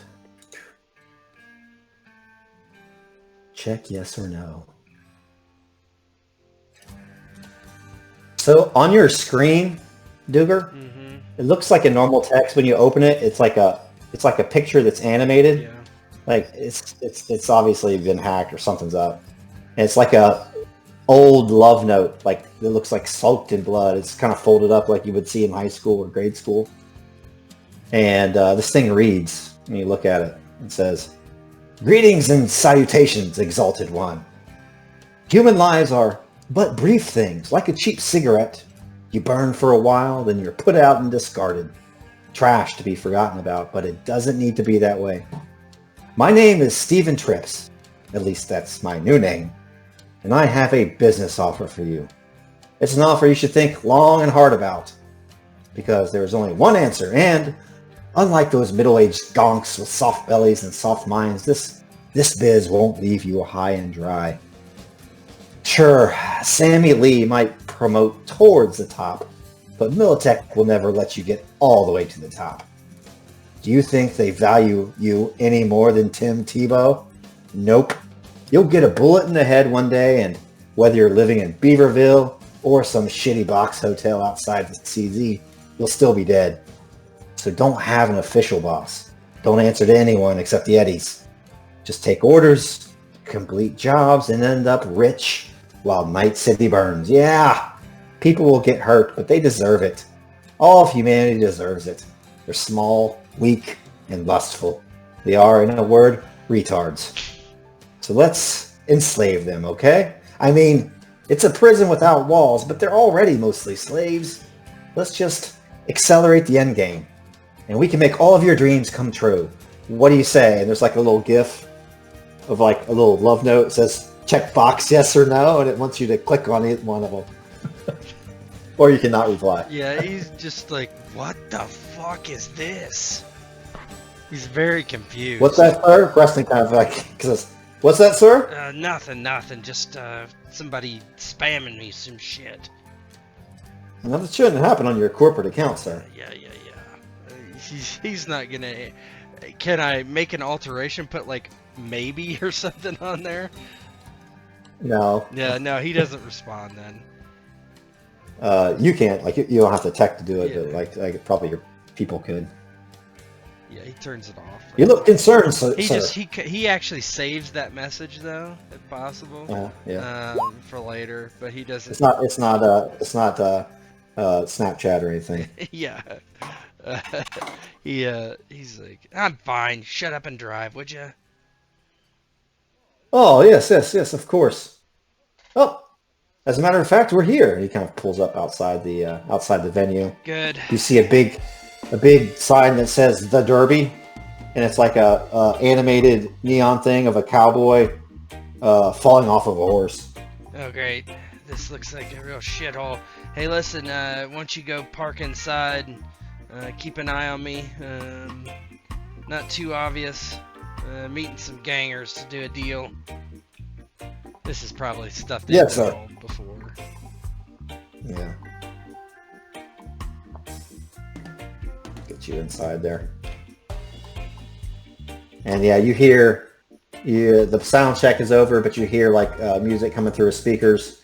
Maybe Lolo has kind of picked out some reggae over the crowd as the crowd starts to filter in out on the block, and you can smell the vendor trucks and that sort of thing going on, and you hear the sound of people kind of cheerfully and happily murmuring as as you walk backstage, Duger. As you walk backstage, Marcus and Rex are there. Lolo's there. Boneyard Black with his band are getting ready to go on stage. Yeah, he sees Lolo and he's not surprised. He, because of the text he got earlier from him, he kind of gives him a nod, and he's got this electronic cigar in his hand and takes a puff. He sees Marcus and Rex, and he doesn't roll his eyes, but he just kind of gives a little shake of his head. He's like, I guess those two are the ones that responded. It's like, I wished at least Switch was here. I don't know where the hell she got off to. Kind of mumbling to himself.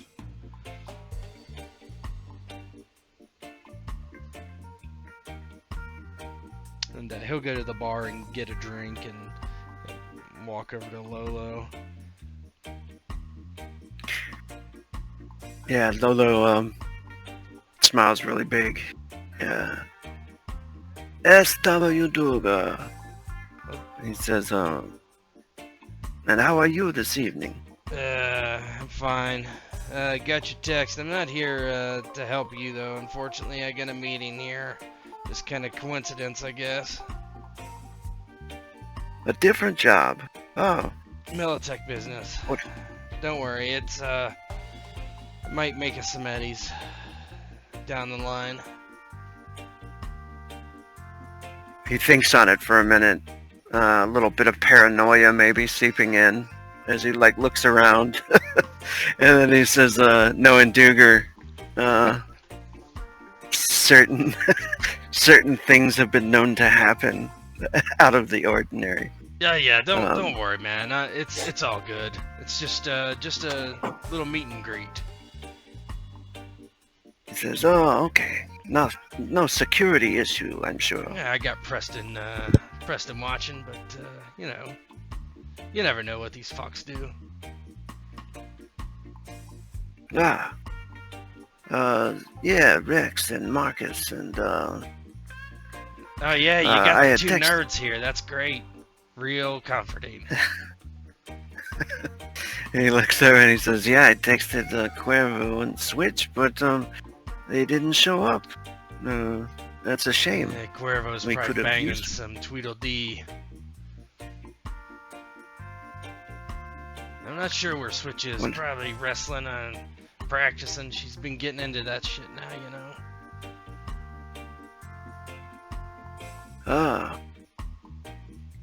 They've been spending a lot of time together lately, huh? Who? Cuervo and Switch. Oh yeah? And then he changes the subject. And he's like, yeah, as long as security is not an issue, No. everything should be just fine. Yeah, you just go about what you're doing and whatever this is. What kind of music is this anyway?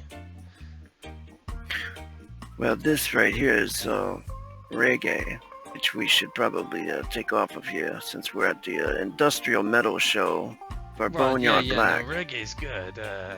Pretty good. Boneyard industrial metal. What is that? What is that? It's like machines and metal mixed together, electronics. You'll hear it. Oh God, I wished I wouldn't. Boneyard does okay. I'm more of a 20th century music fan. The classics, you know. Oh yeah? Yeah, Limp Bizkit, stuff like that. Oh, shit. Kill you now. Blazek, what are you doing? What are you doing these days? I've given everybody the spotlight. You need it.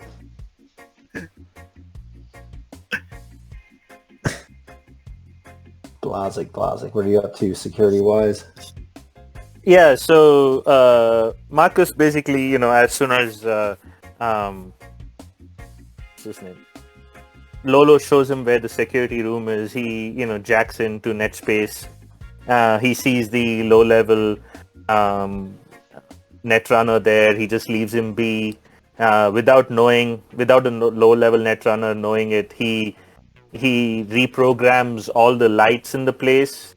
Knowing that Lolo would have been pushing synth coke, Marcus comes up with a very, very epileptic-inducing light show pattern that he programs into the system. And then he kind of starts cycling through all the the security cameras and and then just starts keeping an eye on the place. So you log into Net Architecture, and it's pretty bare bones, but it's a concert. There's there's control nodes for all the lights and pyrotechnics. There's a control node for the cameras to record the show, and also the security cameras, and then there's controls for like the doors in and out of the place, that sort of thing. And the whole thing is kind of protected only by a password, and a really pretty basic daemon, an Efreet, is there kind of on the ground floor. As you jack in, let me see if I have an Efreet here. Do I have an Efreet? I do. I gotta find him though.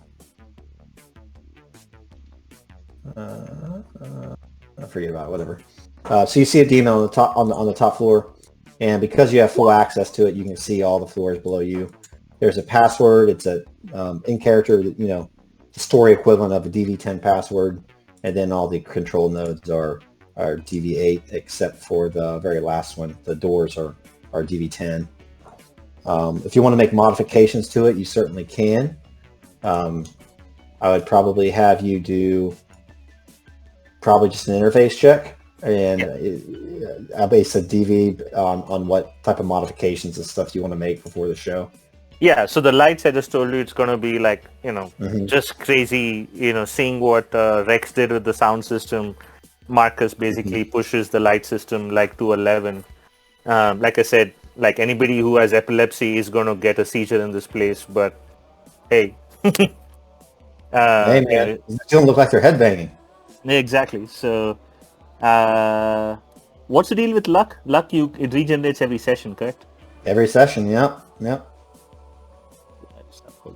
Anyway, so I'm just going to run interface to reprogram the lights. Yeah, let me come up with your DV. 11 is not. It's pretty good. Okay. Pretty good. Not quite as good as roll 6. So yeah, we're going to increase the price by another 10%. So you were what, 1,800? Yeah. So your ticket sales are now going to be, we'll just say 2,000. Sweet. And so after you kind of jack out, basically the pyrotechnic. And the other thing that I would like to do, and this one I'm going to use my luck, is I'm going to like reprogram the security cameras. They seem to be like in some sort of a very simple out of the factory mode of just panning across, and then he sees that there's a whole bunch of blind spots. So he kind of reprograms the cameras so that there is like as few blind spots as possible. Mm-hmm. I'm going to use 1 luck for this. So I have 3 for this session. And there we go. Nice. That's real good. So you get it done. So what all that looks like. Yeah, so so they just installed a very basic, like cameras, like the cameras are from factory, and then they have a very basic algorithm going where the camera just keeps panning on its on its gyros, and then Marcus sees that there's a whole bunch of like blind spots where the cameras are not even covering certain doors and exits, and then he reprograms the algorithm so that each camera is always looking while the other is panning, so all the main doors and access points are being watched, and the time between where they're not being watched is just a few seconds. So somebody who's a ninja can only break in, but anybody else will be quickly observed. Nice. Is it possible for me, for Lolo, to actually use a little bit of his skills to possibly get more people into the show as well? Yeah, what do you want to do? Maybe using his influence, I guess, to contact more people, get them over to the show, call and connect, stuff like that. All right. Let's see. That sounds like a streetwise to me. Call up your contacts, that sort of thing. Yeah, I'll use 3 points of luck. Okay. Roll streetwise.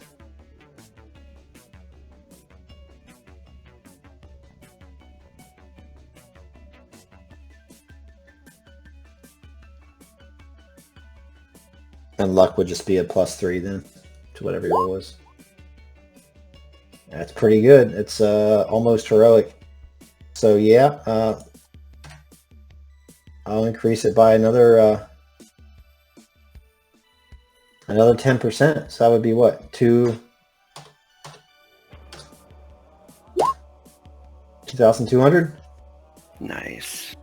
Actually, I don't think it would be that. Yeah, it would. It'd be 2,200. Yeah. So tell me exactly narratively what you did. It's only about 15 minutes before they go on stage.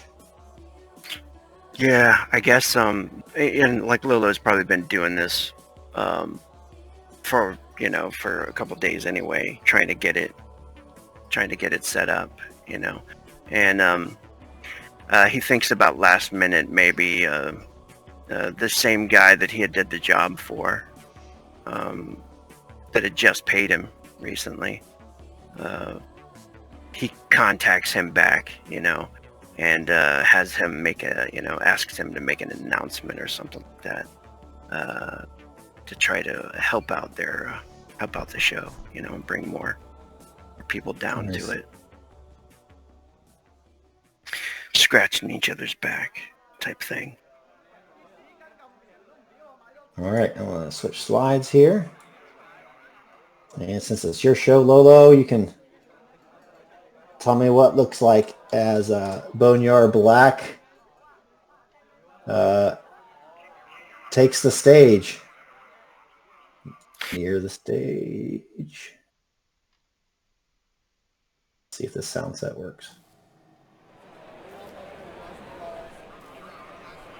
Thank you, everybody, for coming out tonight. Lolo gets over the microphone and he says, "Everybody here to see Boneyard Black rock the house. Let me hear you say."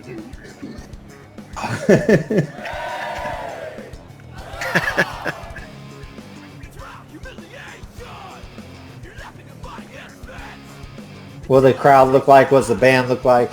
Paint me a picture, Lolo. Oh, the crowd is filled with mohawks, metal pauldrons, spiked shoulder plates, leather wearing punks from the streets, from young adults to, mid-20s age. But then there's the occasional 45 to 60-year-old in the mosh pit, still wearing the same clothes that they did in high school. Filling the floor, and the place is already filled with like mosh pits, people jumping, smashing into each other, even before the show starts, because they always got some music playing before the show starts. People hanging off the rafters, jumping down, crowd surfing, and, crazy show.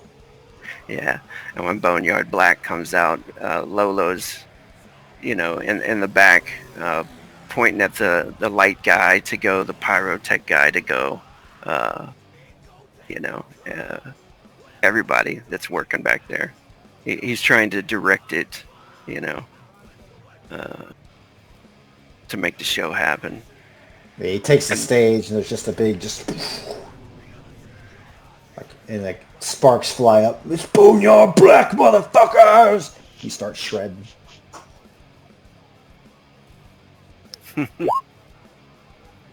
Rex, Marcus, Duger, you filter in. You realize you're certainly not alone, and some of you might even notice some others in the crowd kind of towards the back where the music's not so incredibly loud. It just seems to be like there's lots of people here. And Duger, you notice Toon Lee and Zeb and Maldor, some of your exec competition. They're kind of loitering around as well. Not the type of clientele you would expect to be at this place. Yeah. Does Digger see Marcus and Rex? Yeah, that's up to you guys. Yeah, if he... Rex wouldn't be hiding. He'd be out in the bar drinking coffee with shotgun sitting on his knees just in case. Yeah, he walks over to the both of them, assuming they're near each other, and says, what's up, nerds? Fucking Duger? You're here? I'm always here. I'm everywhere. No, I'm just fucking with you. I got a meeting here. This music is shit. Yeah, when you say you're everywhere, Marcus literally like jumps off the seat and starts looking around. And then when you say you're just shitting, hey, no. You be careful what you say, boss man. I haven't seen you in Things a while. are happening. Yeah, things are happening. There are people out there. Yeah? We have found things. Yes, we have found things. Well, like what? The Chrome Dome. That was an attack. Something's coming for Night City. Yeah, It thinks it's the truth. yeah. You know, I got a weird fucking message earlier. Here, let me show you. He'll actually pass that message over to Marcus. No, bring it back up again. Here's pop it on the screen for you guys.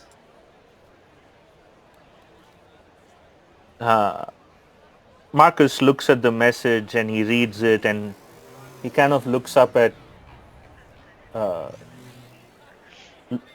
SW and he looks back down again and he's like, he kind of shakes his head and then he's about to hand it back and then he kind of grabs it back from It'd be SW's like, digital. He sent it digitally. You got it.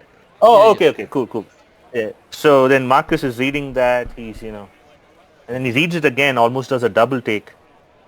The word trips. I have seen it somewhere.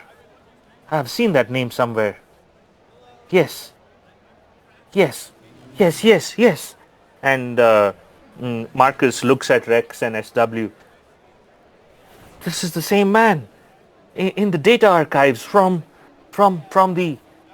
Chinatown. From all the biodrones, from all that shit we just did. How did he reach out to you?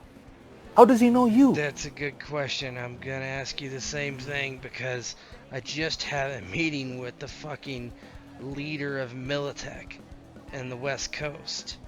Sammy Lee, motherfucker. Herself in a sauna. He's talking about that meeting. So how the hell does he know? I have a bug tracer on me at all time. I can't be bugged. So what else is it?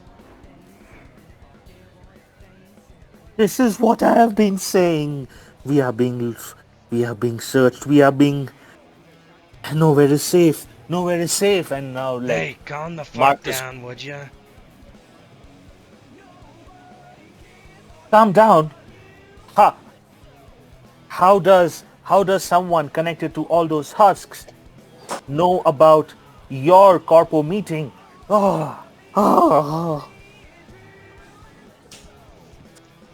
Alright, Tin Face, I'm gonna leave you with him to calm him down. No problem, boss. I got it. He looks at Marcus and he kind of grabs him on the shoulder and he's like, Marcus, take a chill, man. You got this. You're the best net runner I know, right? Right. Watch your back, SW. It's out there. Someone's searching. They will find all of us. They will find me. Be careful, SW. They're coming. They're coming. Jesus Christ. Calm down. I don't need you to spaz out. He wants to smack him, but he doesn't. He's just... Hey, Mark, get a drink, man. You get some free drinks from Lolo, maybe. Hey, barkeep, fucking, give me some shit. He turns and... Does Lolo get free drinks? What's your lifestyle? Are you guys both on kibble? You got to pay for drinks. Yeah. Unless Take it out of my pay. Just, as soon as I got it. And he'll pay for him. He's not on kibble, so...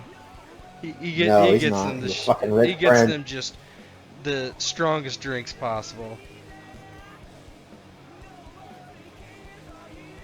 Some synth vodka sodas. Yeah, and Marcus takes that, sips it first, and then just slams it down. SW, you may think I'm crazy, but I know I'm not. I don't think you're crazy. I just think you just need to calm down. Obviously something is fucking going on. I believe you, alright? There's obviously something going on, but you just need to calm down. Because you're the only net runner we got. So if you're a fucking waste in the head, then we're fucked. No, I'll be alright. But I can't be taken again. What do you mean? I can't be taken What again. do you mean taken again? I don't know. The dreams won't stop now. They're coming in waves. Something is happening. I can't be taken again. Alright. You won't be taken again. Just chill. I gotta go talk to some people, okay?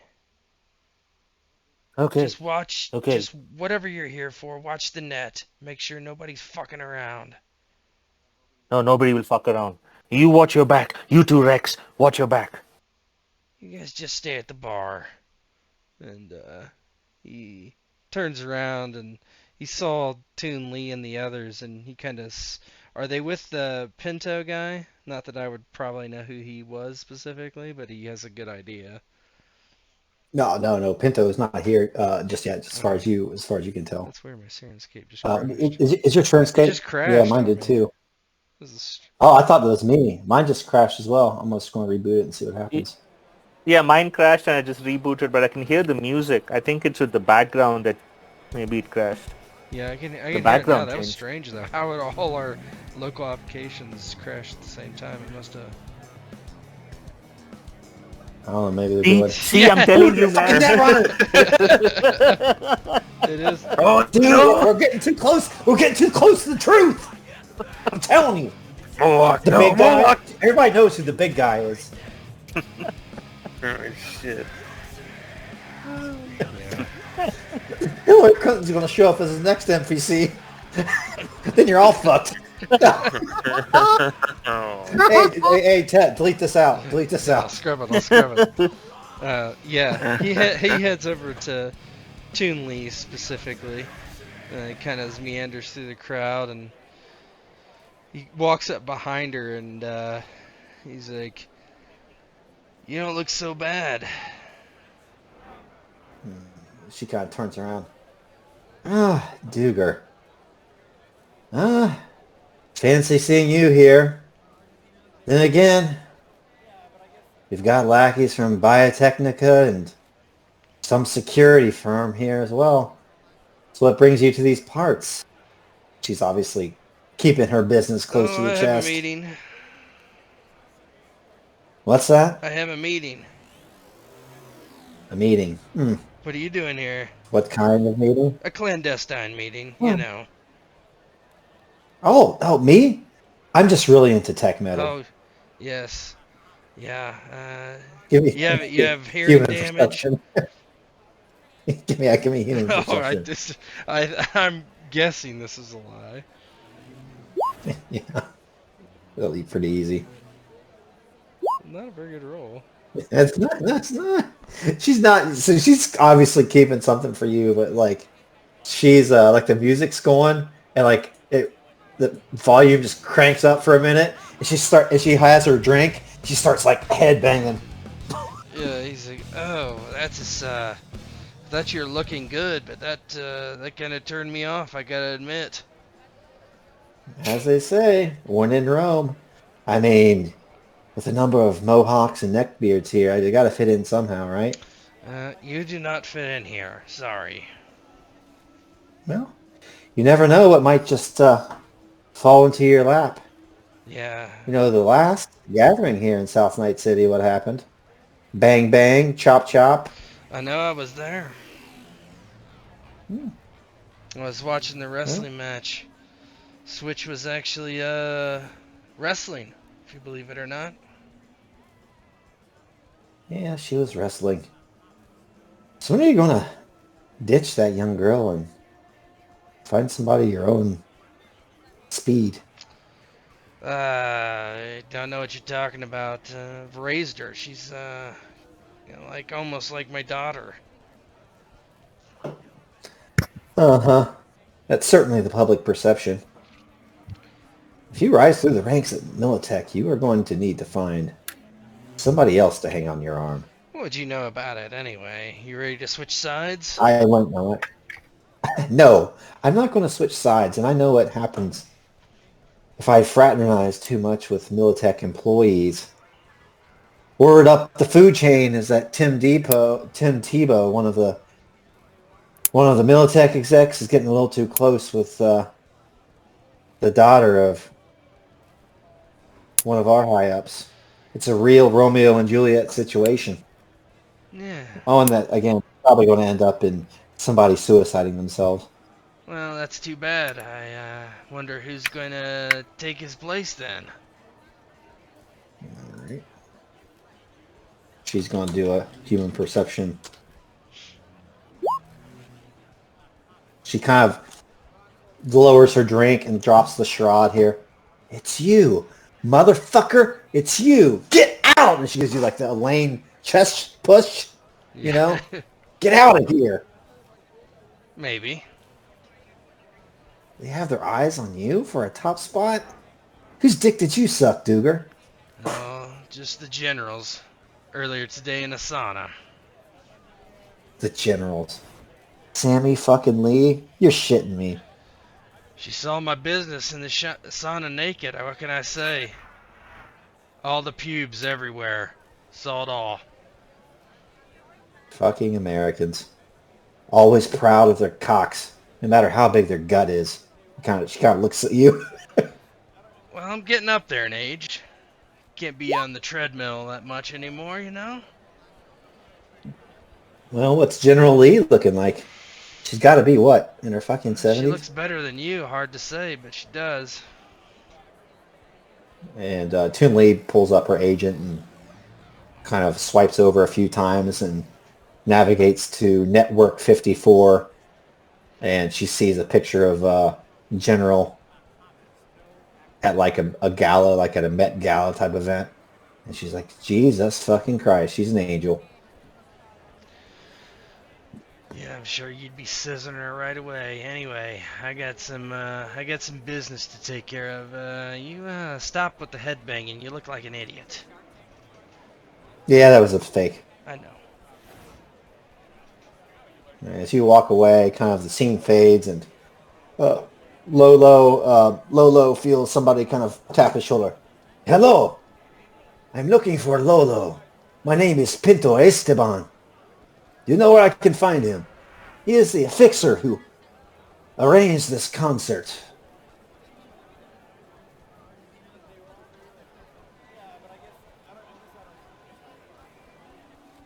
I might be able to help you. What do you want? Yeah, you kind of look, and like he has about 5 or 6 kind of bodyguards around him, and you kind of see other people walking through. They all have these kind of facial tattoos over their right eyebrow. It says like Blood Nation in script. My name is Pinto Esteban. I am a East Coast businessman who is new to Night City. I was told to meet with you and you could direct me to one S.W. Duger. And he smiles pretty big and says, I sure can, my friend. And he starts to look around for SW, and he says, perhaps you should wait at the bar. Oh, what accent the did I just bar. change into? At the bar. I think At it's the just. bar, I think at I the just. back room. Wherever we can talk in peace would be much appreciated, Lolo. I think I just cloned your accent there. He Not points. bad accents. This He is the same points. accent I used for my Catman for Demon Gate, whatever his name was. Yeah. Puss in He- Boots. Puss in Boots. He points to the bar, and says, I will contact him for you. Very well, I'll make myself at home. And he takes the cigarette out and orders a tequila neat, just like Duger did. They'll be fast buddies. Before he actually contacts SW or the others, he wants to like look the guys over and see if like what they're packing and everything, and try to see what kind of weapons they're packing or what kind of armor they're carrying. Yeah, give me just give me a regular perception check.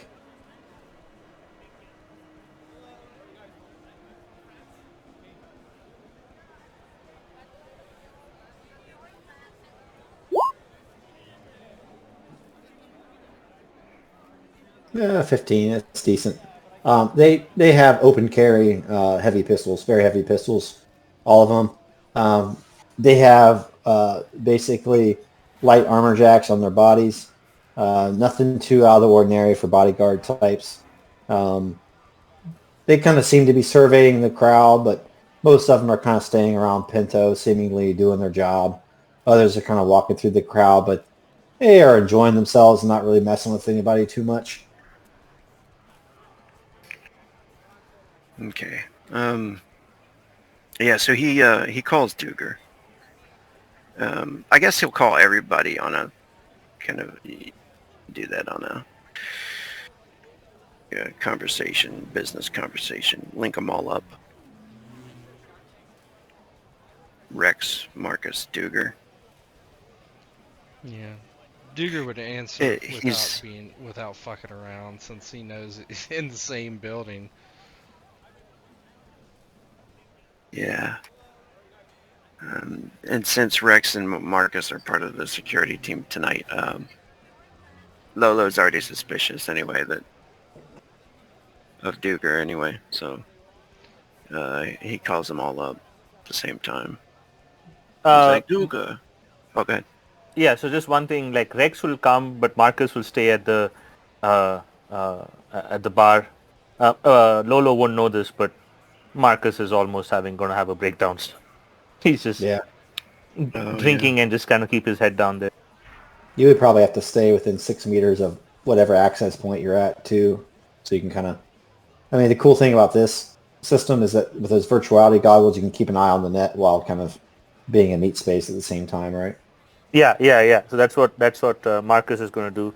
But he's going to send Rex over and say, like, yes, see what Lolo wants. I hope it's not an emergency. I'll stay here. I'll keep an eye on things.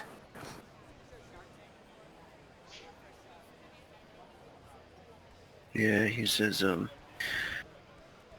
hey, Duga, someone is here looking for you, my chum.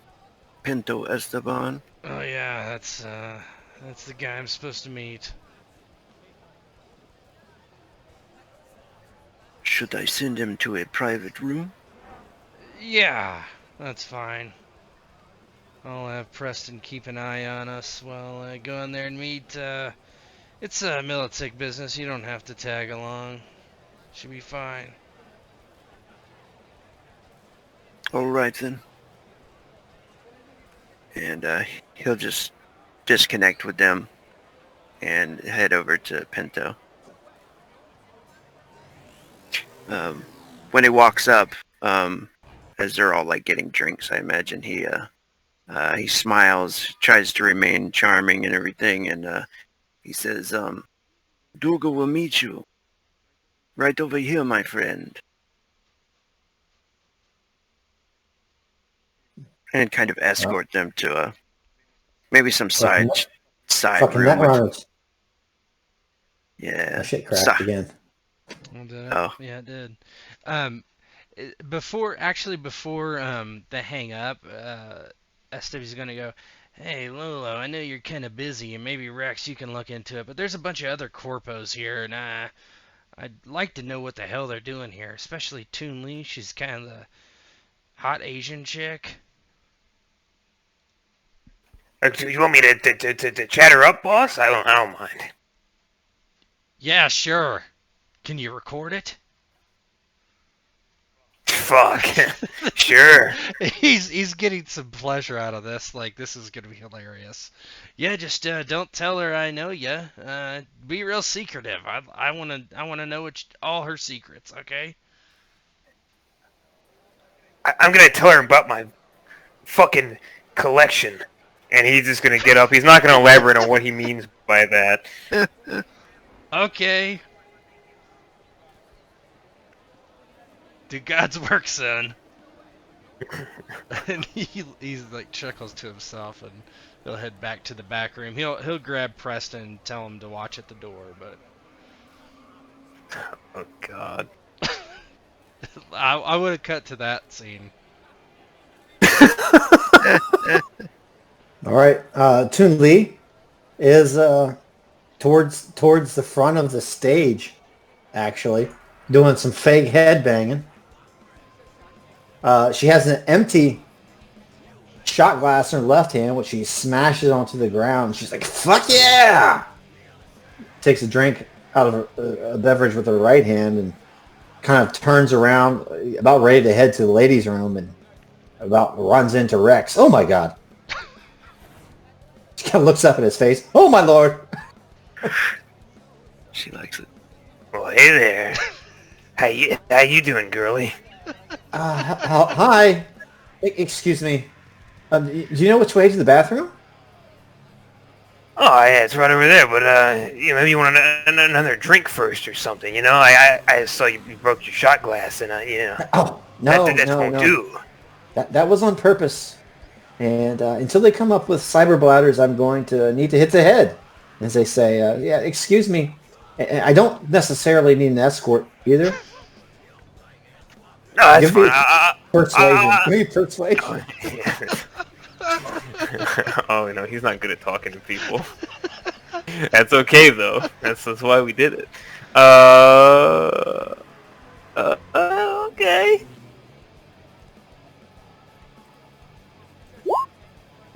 Yeah. 9. Pretty bad, though. No. It's not Yeah. let's see here.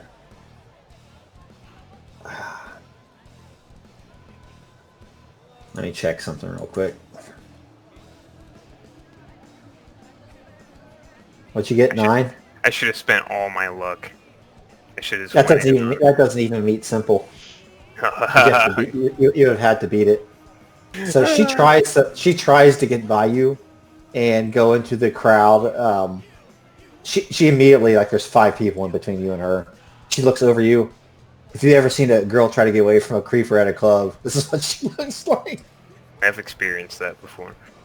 Yeah. No, like, well, I'll catch you when you're back out. You know, I'll be around. So 5 minutes go past, and she comes out of the bathroom. And are you standing there smoking a cigarette? That wouldn't be right outside the bathroom. That wouldn't be far. Smoking a cigarette, yeah. She sees you, and she's like, "Holy fucking Mary, Mother of God! And what God, and what planet, and what solar system did I fuck up to deserve this?" Yeah, it's obviously you're not going to let me pass. So if you're buying drinks, then I'll drink them. Yeah, sure. What, you like vodka sodas? Do you want some That's coffee? fine. Just let me take it from the bartender directly. I don't want you to handle it. No, yeah, no problem. You want some coffee? coffee? Yeah, I got coffee. Loads of coffee. And he's like, yes, No, I don't want fucking coffee. I want fucking vodka. You gotta mix and match. You want to be awake and fucked up, right? Ah, Christ almighty. She's going to start drinking, and I'm going to do her resist drugs and torture. Oh, no. Let me see if she's any good at all. It's going downhill fast, boys. Yeah, she is going downhill fast. Okay, here we go. 1d10 plus. Decent. She starts to get a little tipsy, though. And she says, so, what's your interest in this sort of music? Oh, I'm sorry I asked that question. That's dumb. You like this sort of thing. It looks your speed, judging from the whole facial thing you have going on. Oh, no. This shit, somebody fucking did this to me. I didn't want this shit done. And the music is okay. It ain't my speed, but it is alright. These tickets aren't cheap. Just within the last 15 minutes before the show started, my handler at Arasaka got in touch with me saying the prices went up 30%. Are you in here for free somehow? No, I got backstage passes. I'm the fucking tech guy. Now she's starting to show some interest. Backstage passes. Who do you know? Do you know Lolo? It's my fucking boy. And I fixed this fucking sound system for Boneyard and shit.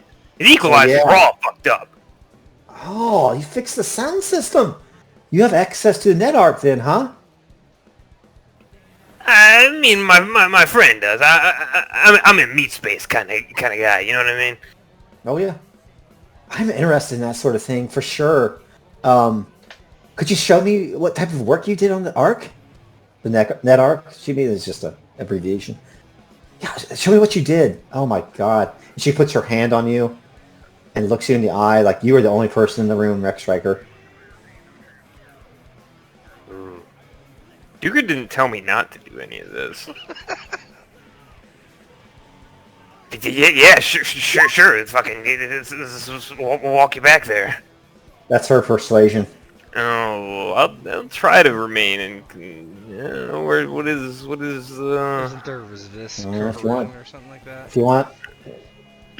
If you want to try to resist it, it would be social. Her roll was a 17. Yeah. I would probably do human perception or streetwise.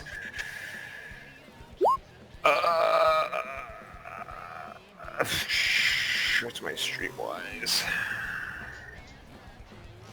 Yikes! I'll do human perception. I think I'm about to get. I think I'm about. Ooh.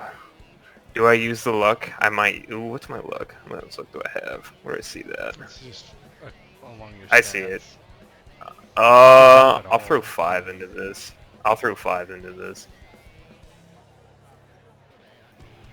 Oh god, I'm about to get taken to the fucking woodshed. Oh! Is that with a 5? No. Oh! No, it's not. Oh! What does it look like as you kind of, I don't know, maybe a beautiful woman hasn't paid attention to you in a long time. Inside your pillow. You want to show your handiwork. What does it look like as you show her towards the speakers? Oh yeah, fuck yeah! And he will lead her over there, and he's two more drinks, and he's like the bartender, seeing the alcohol or whatever, and he's like, yeah, come on with me, Toots. I'll show you all kinds of things. Somebody kind of comes out of the crowd, and she puts her finger to her ear like she's talking to an internal agent. She goes, Z3, follow me. And she goes over towards the speaker. It's like, my god, this sound is just preem. I've never heard such a thing, Rex. You must be very talented. Best fucking techie in the combat zone. And as that happens, Marcus sees somebody in the net architecture.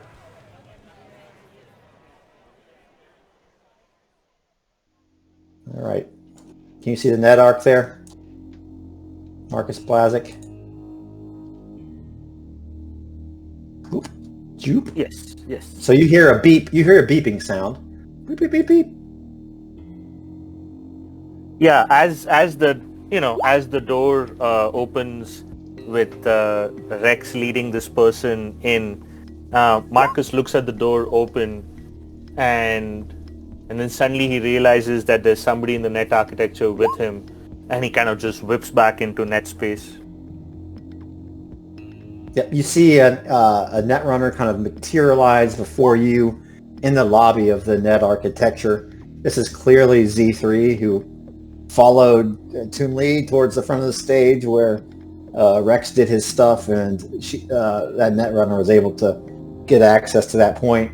And she doesn't know you're there initially, Blaze, because maybe you're like a little distracted. So you're kind of watching her virtually back as she tries to hack through this this password initially. And let's see if she gets it. No, she gets it. She's like, fucking A. It's just a goddamn concert. Why do they have it locked down so... Oh! I'm sorry. I'm not alone. Z3 here. Who might you be? Ooh, Z3. Leave now, and I shall forget this matter. Your presence is unwanted. Leave now. I don't mean any harm. Just wanted to check things out. And what's your name? Why are you here? Who are you? Leave now. And as you say that, you hear another beep, like bling, like Microsoft Teams, like somebody has entered the chat, and somebody else shows up. Hey, Chooms! Looks like it's a party! What the fuck?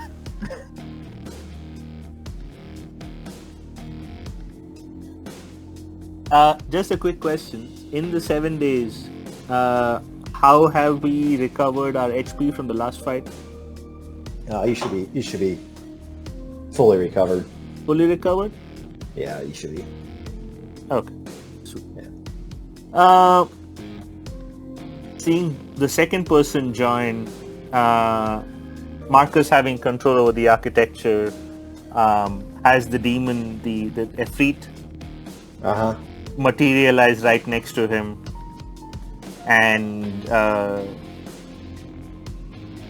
Marcus, like just in RP wise, right? Like, yeah, let's put it this way: is that like nobody outside in Meat Space has seen Marcus like in full form. Anybody who's seen him in full form has either died or run away.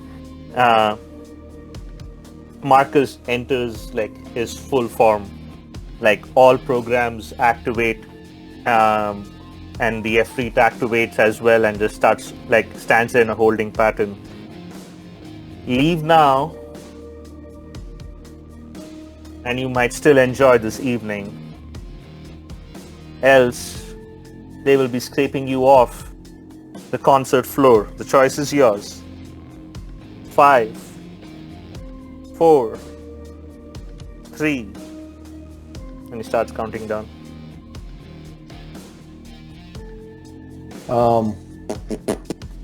On your sheet, Yes. I want you to mark your rep as 4.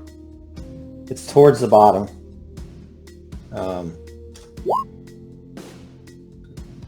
Oh yeah, rep. Yes. Yep. 4. What should I put the name as? Yeah. Put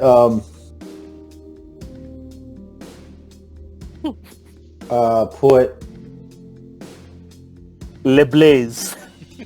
LeBlaze, King Hammer Associate or something like that. So as you kind of come into your full glory, the Blood Nation Netrunner doesn't know who you are or have heard anything, but you're starting to get a reputation on the net. And the Arasaka Netrunner certainly maybe has heard of you or something. And the Blood Nation Netrunner says, "All right, Choom, okay, man. I know, cut you unaware, but I ain't no gonk. I ain't no gonk. Pinto just told me to log into the net arc to make sure that no harm comes to him." The Air Soccer Netrunner says, "Same Z's." And she looks over to the Blood Nation Netrunner and says, "Listen, I think I know who you are. I don't know your name, but I know who you are because I've seen your avatar. It's pasted all fucking over the message boards on the data pool. I know who you are, and I'm going to tell you right now that you could turn me into pixels in 2 shakes of a lamb's tail. With Z3, like this Choom over here, I'm just here to provide safety and security for one Miss Tun Lee. Do you believe me or do you not?" Marcus accesses the camera and kind of projects into their, their virtual room. "Identify your patrons on the screen, please." Yeah, Blood Nation picks up. Yeah. He sees Pinto getting ready to sit down with Duger. And Marcus sees Duger talking to Pinto. "Yeah, that's my hombre, Pinto Esteban there." And you, Z3? Down towards the stage. You actually see Z3 like 6 meters from Tun Lee and Rex. They have, they're oblivious. But Arasaka and the Arasaka Netrunner, Tun Lee, and Rex are all in the video. And she says, "That's my Ice Queen, Tun Lee, Princess of Japan." Very well. You may stay.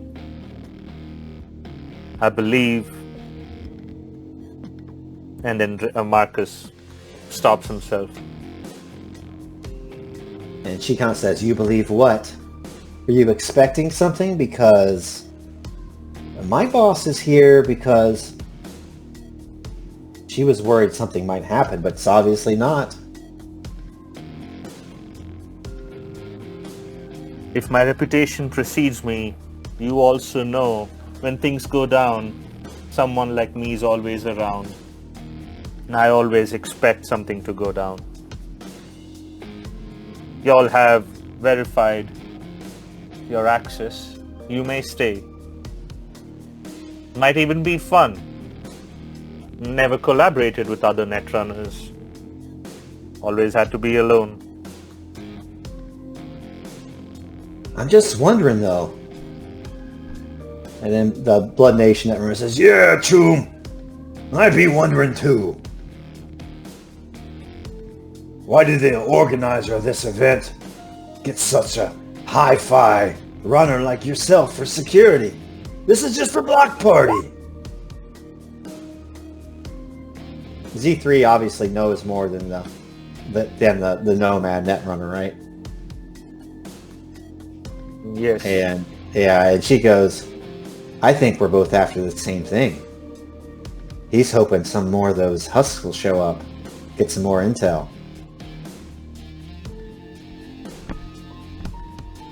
Marcus just smiles but doesn't say anything. "Ah, I hear you. You're smooth as chrome. I don't know your real name, but you're in deep. What secrets do you know? You can trust me. Listen. Tun Lee's been telling me things about the Black Wall, about demons, about rabbits, about black ice leaking over the net, the old net across the Pacific. What's the truth? Do you know the truth?" I know the truth. But this is not the time and the place. It will be revealed, and I will be the agent of revelation. She says, "I have one more question. Are you working for Archangel?" Marcus looks up. That's the first time he's heard that name. But in a long time.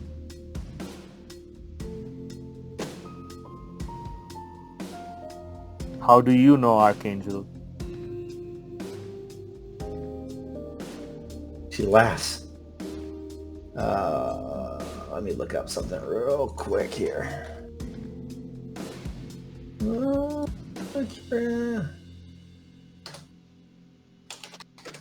Looking for something. My info sheets. Too many. Can't remember the info on your game. What was the name of that book that I had the advertisement for?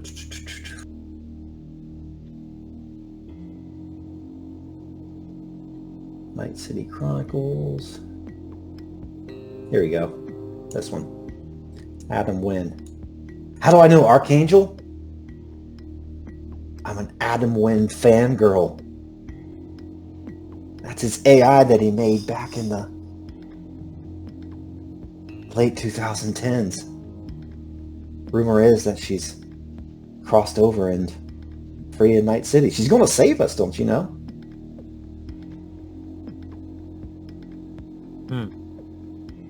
Many saviors have come and gone. Do you feel Night City is safer? Do you feel Night City redeemed? Look around you. Look at the meat space we live in. Does that seem clean? No. It's tainted. That's why we gotta clean it up.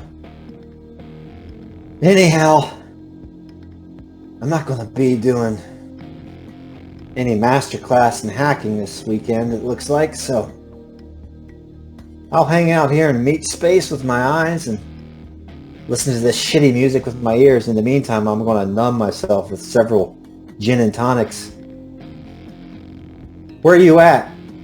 I'll jack out and join you over at the bar at your access point if you want. No. No contact through meat space. If you want, you can hang out in this lobby here.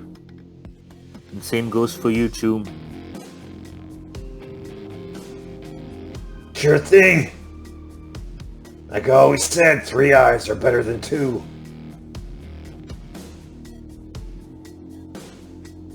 But you're right. Something's gonna happen. You better let your patrons know about it. Something is coming. They're not gonna like what they see. You see Z3 kind of slowly nodding, and we're gonna go back to Duger.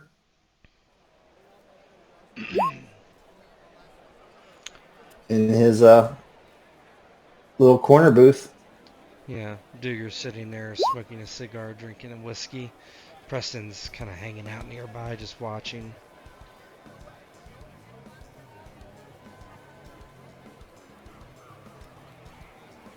Pinto Esteban kind of rolls up and looks around and says, Oh, so you must be S.W. Duger.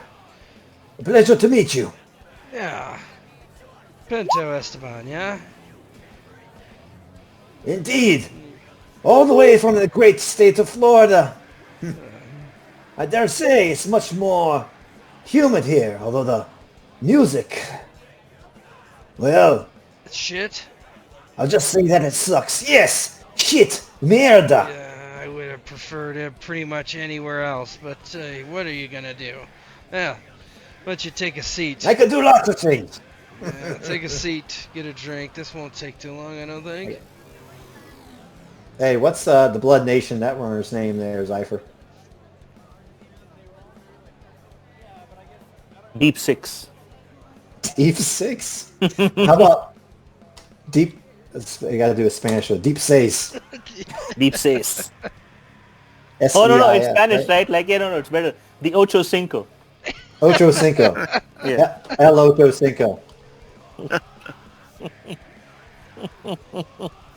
Yeah, Pinto Deep says, seven. if you want the music change, my Netrunner has just accessed your architecture and we could put a stop to the show, but I think there would be many disappointed fans of this Yeah. Boneyard Black. Yeah, well, anyway. I ain't that worried about it. You ready to talk business? So I can get out of here so my ears stop bleeding. Of course, Mr. Wilson pointed me on your direction. It seems that the Blood Nation and Militech could come up to an agreement that would be beneficial to both of us. You see, my little brother Raul was recently murdered by individuals that could be best described as mere the shit goat fuckers. You know who these goat fuckers are? Not yet, but when I do, I will cut their balls off and shove them so far down their trachea, they'll be whistling show tunes through their nuts. That's an interesting That's pretty good, I euphemism. made that up. Anyway, so I got the perfect thing for you then. You see, Militech has this little cocktail that can make you pretty much fucking super soldiers, if you want to know the truth. And you can get that for free and work for us for a little cash. What do you think? I will need to see some sort of proof of concept. I have heard of such substances, such drugs, but in the past when I've investigated, they've turned into little more than modified synth coke. Yes, they make a soldier not feel pain, but they also make him into a fucking retard. Well, yeah, I don't know who you want to try it on, but you got one of your guys that want to snort? I don't have it with me, actually, so I could arrange something, I suppose. Let's see here. The Akuri hold up east of Night City. Our nomad encampment is well guarded, but we are looking to make inroads into Night City. Break into the other gangs. Make a name for ourselves against such dirtbags as Maelstrom and the Pacifica Boys. Those monsters. Such uncivilized. Well, I mean, I do have a tough man I would like to enter in to your fighting league. What would his name be there, Duger? Spike. No. You have an MMA fighter. No, how it can't be that one. about- What's his name? Should he... Oh, boy.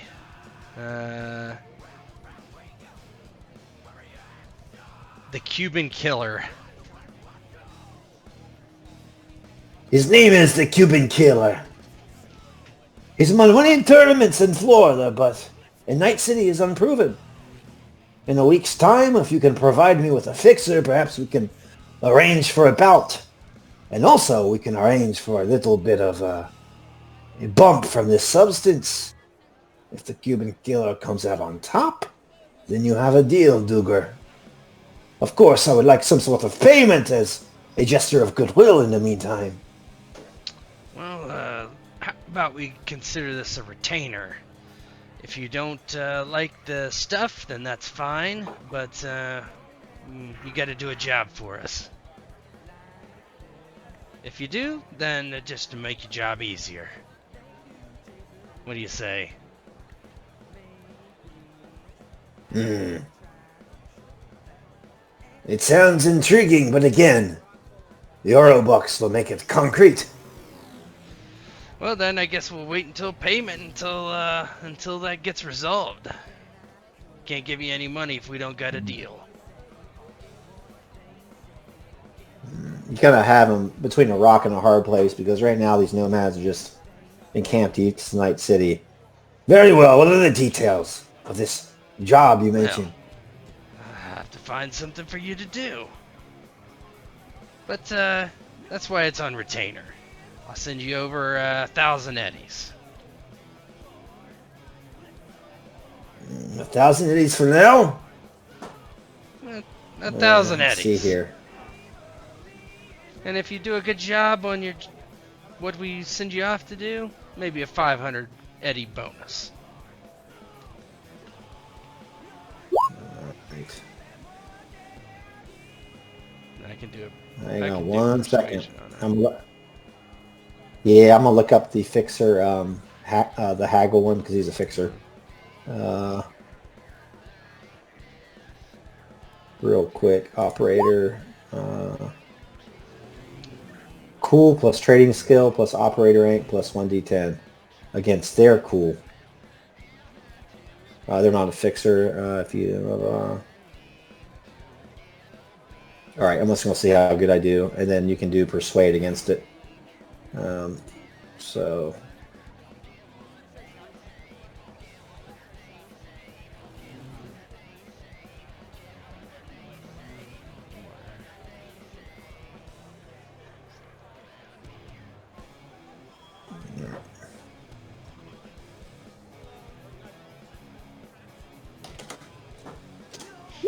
Yeesh. I'll roll my, I use my last 2 luck on this.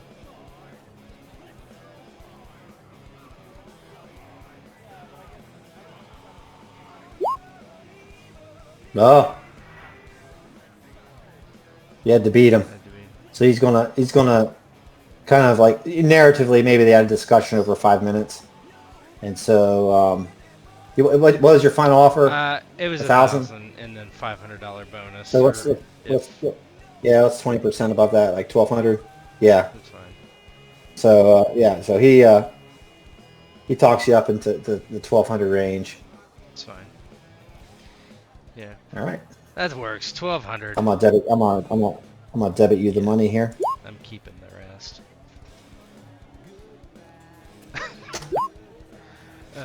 Yeah, he's like, all right, this is my agent. He sends him over his quote-unquote number or ID or whatever.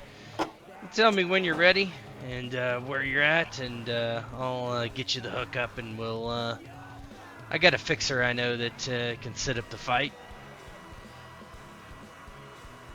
Ah, very good. This was a fruitful meeting, S.W. Duger. Perhaps next time we can meet at somewhere else that has more tasteful music and better I would drinks. agree with that. This is shit. 100%. Come to my cigar shop. I always go there. Classy music. Good smokes. Good drinks. Ah, the Fat Cigar? Fat cigar. I have heard of it. It's plastered all over the screen sheets. I have not frequented the joint because if they have to advertise so much, what is the quality of their tobacco? Well, you'll find out, my friend. Anyway, I'm gonna get out of here since our business is concluded. Very well. I look forward to doing business with you, S.W. Duger. You too, man. And he'll shake his hand and slides out of the booth and nods to Preston. And he will walk back out into the bar and kind of looks for Toonley, and he's assuming that Wrecker would not be with him still. So I don't know if he sees them up there or what they're doing. Yeah, moving back to Toonley, Z3 kind of jacks out as their business is concluded and like walks towards Toonley and taps her shoulders and says, "Ms. Lee, I think we have all we need here. Let's go." And Toonley just like turns and walks away from Rex, like without a word, just ghosts him. Yeah, so like I was saying... Oh. Yeah, you see her walking away with the Netrunner. I think it probably would dawn on you at this point that you've been duped. Oh, motherfucker! And he just... it's on the ground. Fucking load of shit. He'll wander over back to the bar. Yeah, and at this point, the concert's about ready to wind down. God,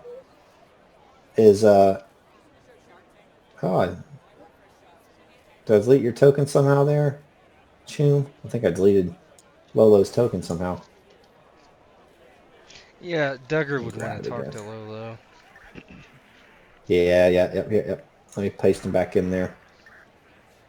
Yeah, so the concert's starting to wind down, and you hear Boneyard Black kind of go out and address the crowd. Listen, everybody! We did a lot of rock and roll tonight, and you guys have been great. We got one last track for you. This one's called Push It Hard. And they start to crank it down.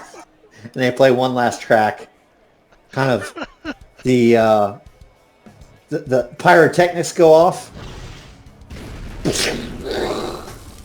And he just starts to crank up the tunes, and now you hear the full effect of Rex's amped up speakers. And he starts screaming, making an awful noise. And Duger walks back towards Lolo, Yeah, right? So Duger is like, he's got a bunch of audio suite stuff, so he's got like his hearing turned way down, and he like waves Lolo over. He's like, this is some music. You gonna work for this guy again? Maybe, if he pays more next Yeah, time. well, make sure you don't fucking invite me.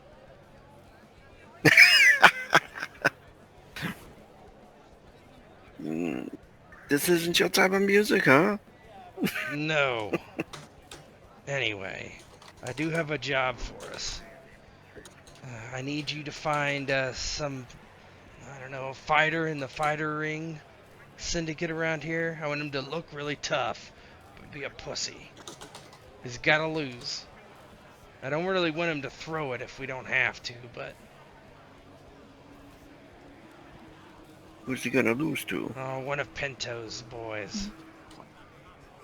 But he's got to lose. Yeah. It's best if he tries to win and loses, but we gotta make sure he loses.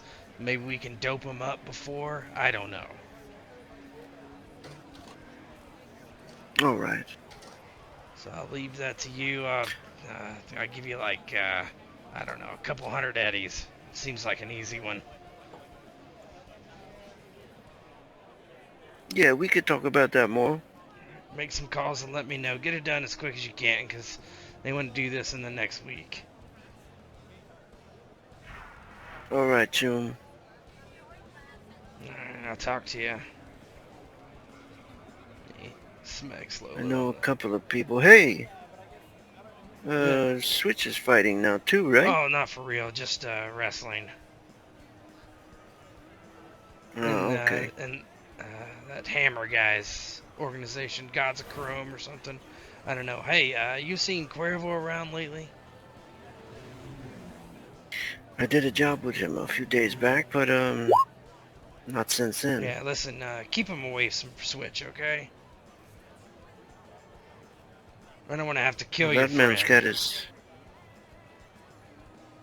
That man has his own priorities, but I can let him know. No. Maybe no, you don't no, like no, it. no. That's not necessary. And he nods. Says, I'm sure he has most honorable intentions. Oh yeah, I'm sure.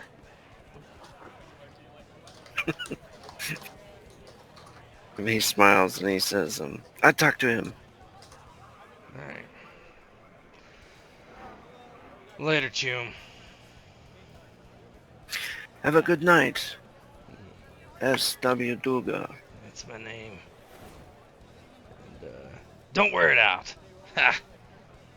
And he waves to Preston. He's like, we're heading out of here. And he finds Marcus and Rex and he's like, you want to ride back to the CZ?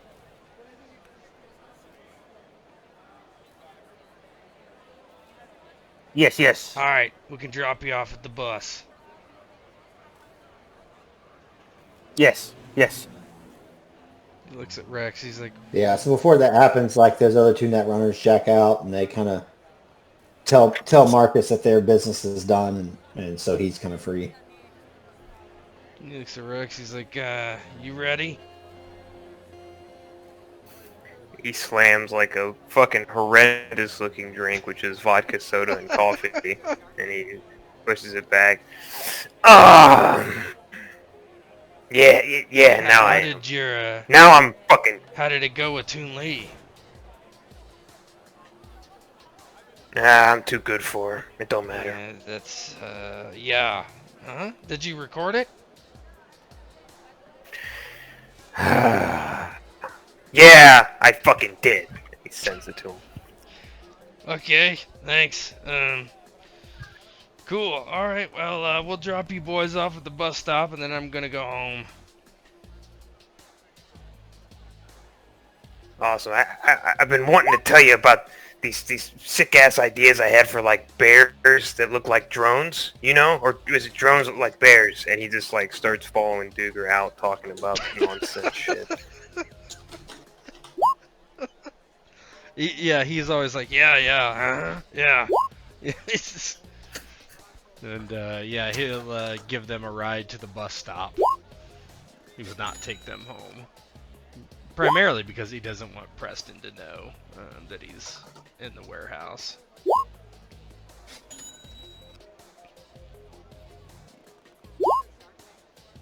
I'm guessing Lolo doesn't need a ride home, or he would give him one too. Yeah, he's good. He stays there with to finish up the show with Boneyard. Finish all their dealings, and then later he sends the 600 eddies each to Marcus and Rex. And yeah, he makes sure Boneyard gets safely back in his vehicle, or whoever's driving him away, you know, and thanks him for the job. He will send Toonlee a message and ask her why she's so mean to his friend Rex, and he like plays some of the video on the message and sends to her. And he's got a smiley face wink emoji at the end. She sends you back a picture of a Welsh. It's like from like the 80s. It's like an old Englishman leading a lamb around on a little leash in the Welsh mountains. And it's just like ha ha ha, and then it's like a little, like an A-OK sign and an eggplant.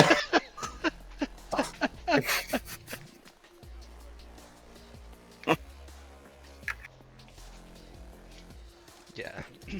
Zypher, anything else? Because I got one more little thing for you, then we'll call it a day. Yeah, nothing. So, after Marcus, after SW drops Rex and Marcus at the bus stop, Marcus is just standing there at the bus stop waiting for the bus, just looking around, just kind of twitching and just just jerking his head around, just trying to like make sure nobody's following him and Rex. Mm-hmm. Yeah, and that's what he's doing. After getting dropped off at the bus station, Rex relaxes a bit. Smokes a cigarette as he waits. Marcus's agent eventually goes off. And Marcus picks it up. And you hear Alpha's voice on the other end and says, Marcus, quick! Who are you with? I'm with Rex at the bus stop, waiting for the bus, on our way back. You need to get back here right away. The server farm is being attacked by Maelstrom. What? Did anybody know about this place? Everybody has followed the directions you've given them, right? And Marcus just stands there, and he knows one person wouldn't have followed the directions of all of them. The one person who never believed him. The one person who thinks he is an idiot. And Marcus kind of turns around, whips around and looks towards Beavertown and screams SW's name. That's it. Oh no! Stuber! How is it me? He did. Oh no! Because 3 or 4 sessions ago, he told you a bunch of instructions to follow, and you said, I just ignore them all, is what you said. Oh no! I see actions. Oh no, he has his AirPods in, he can't hear us. Oh no! That makes sense. Rick's standing there and all of a sudden, Dugan! He doesn't even know what he's like, what are they doing in there? Meatloaf! Getting shot the fuck down, I guess.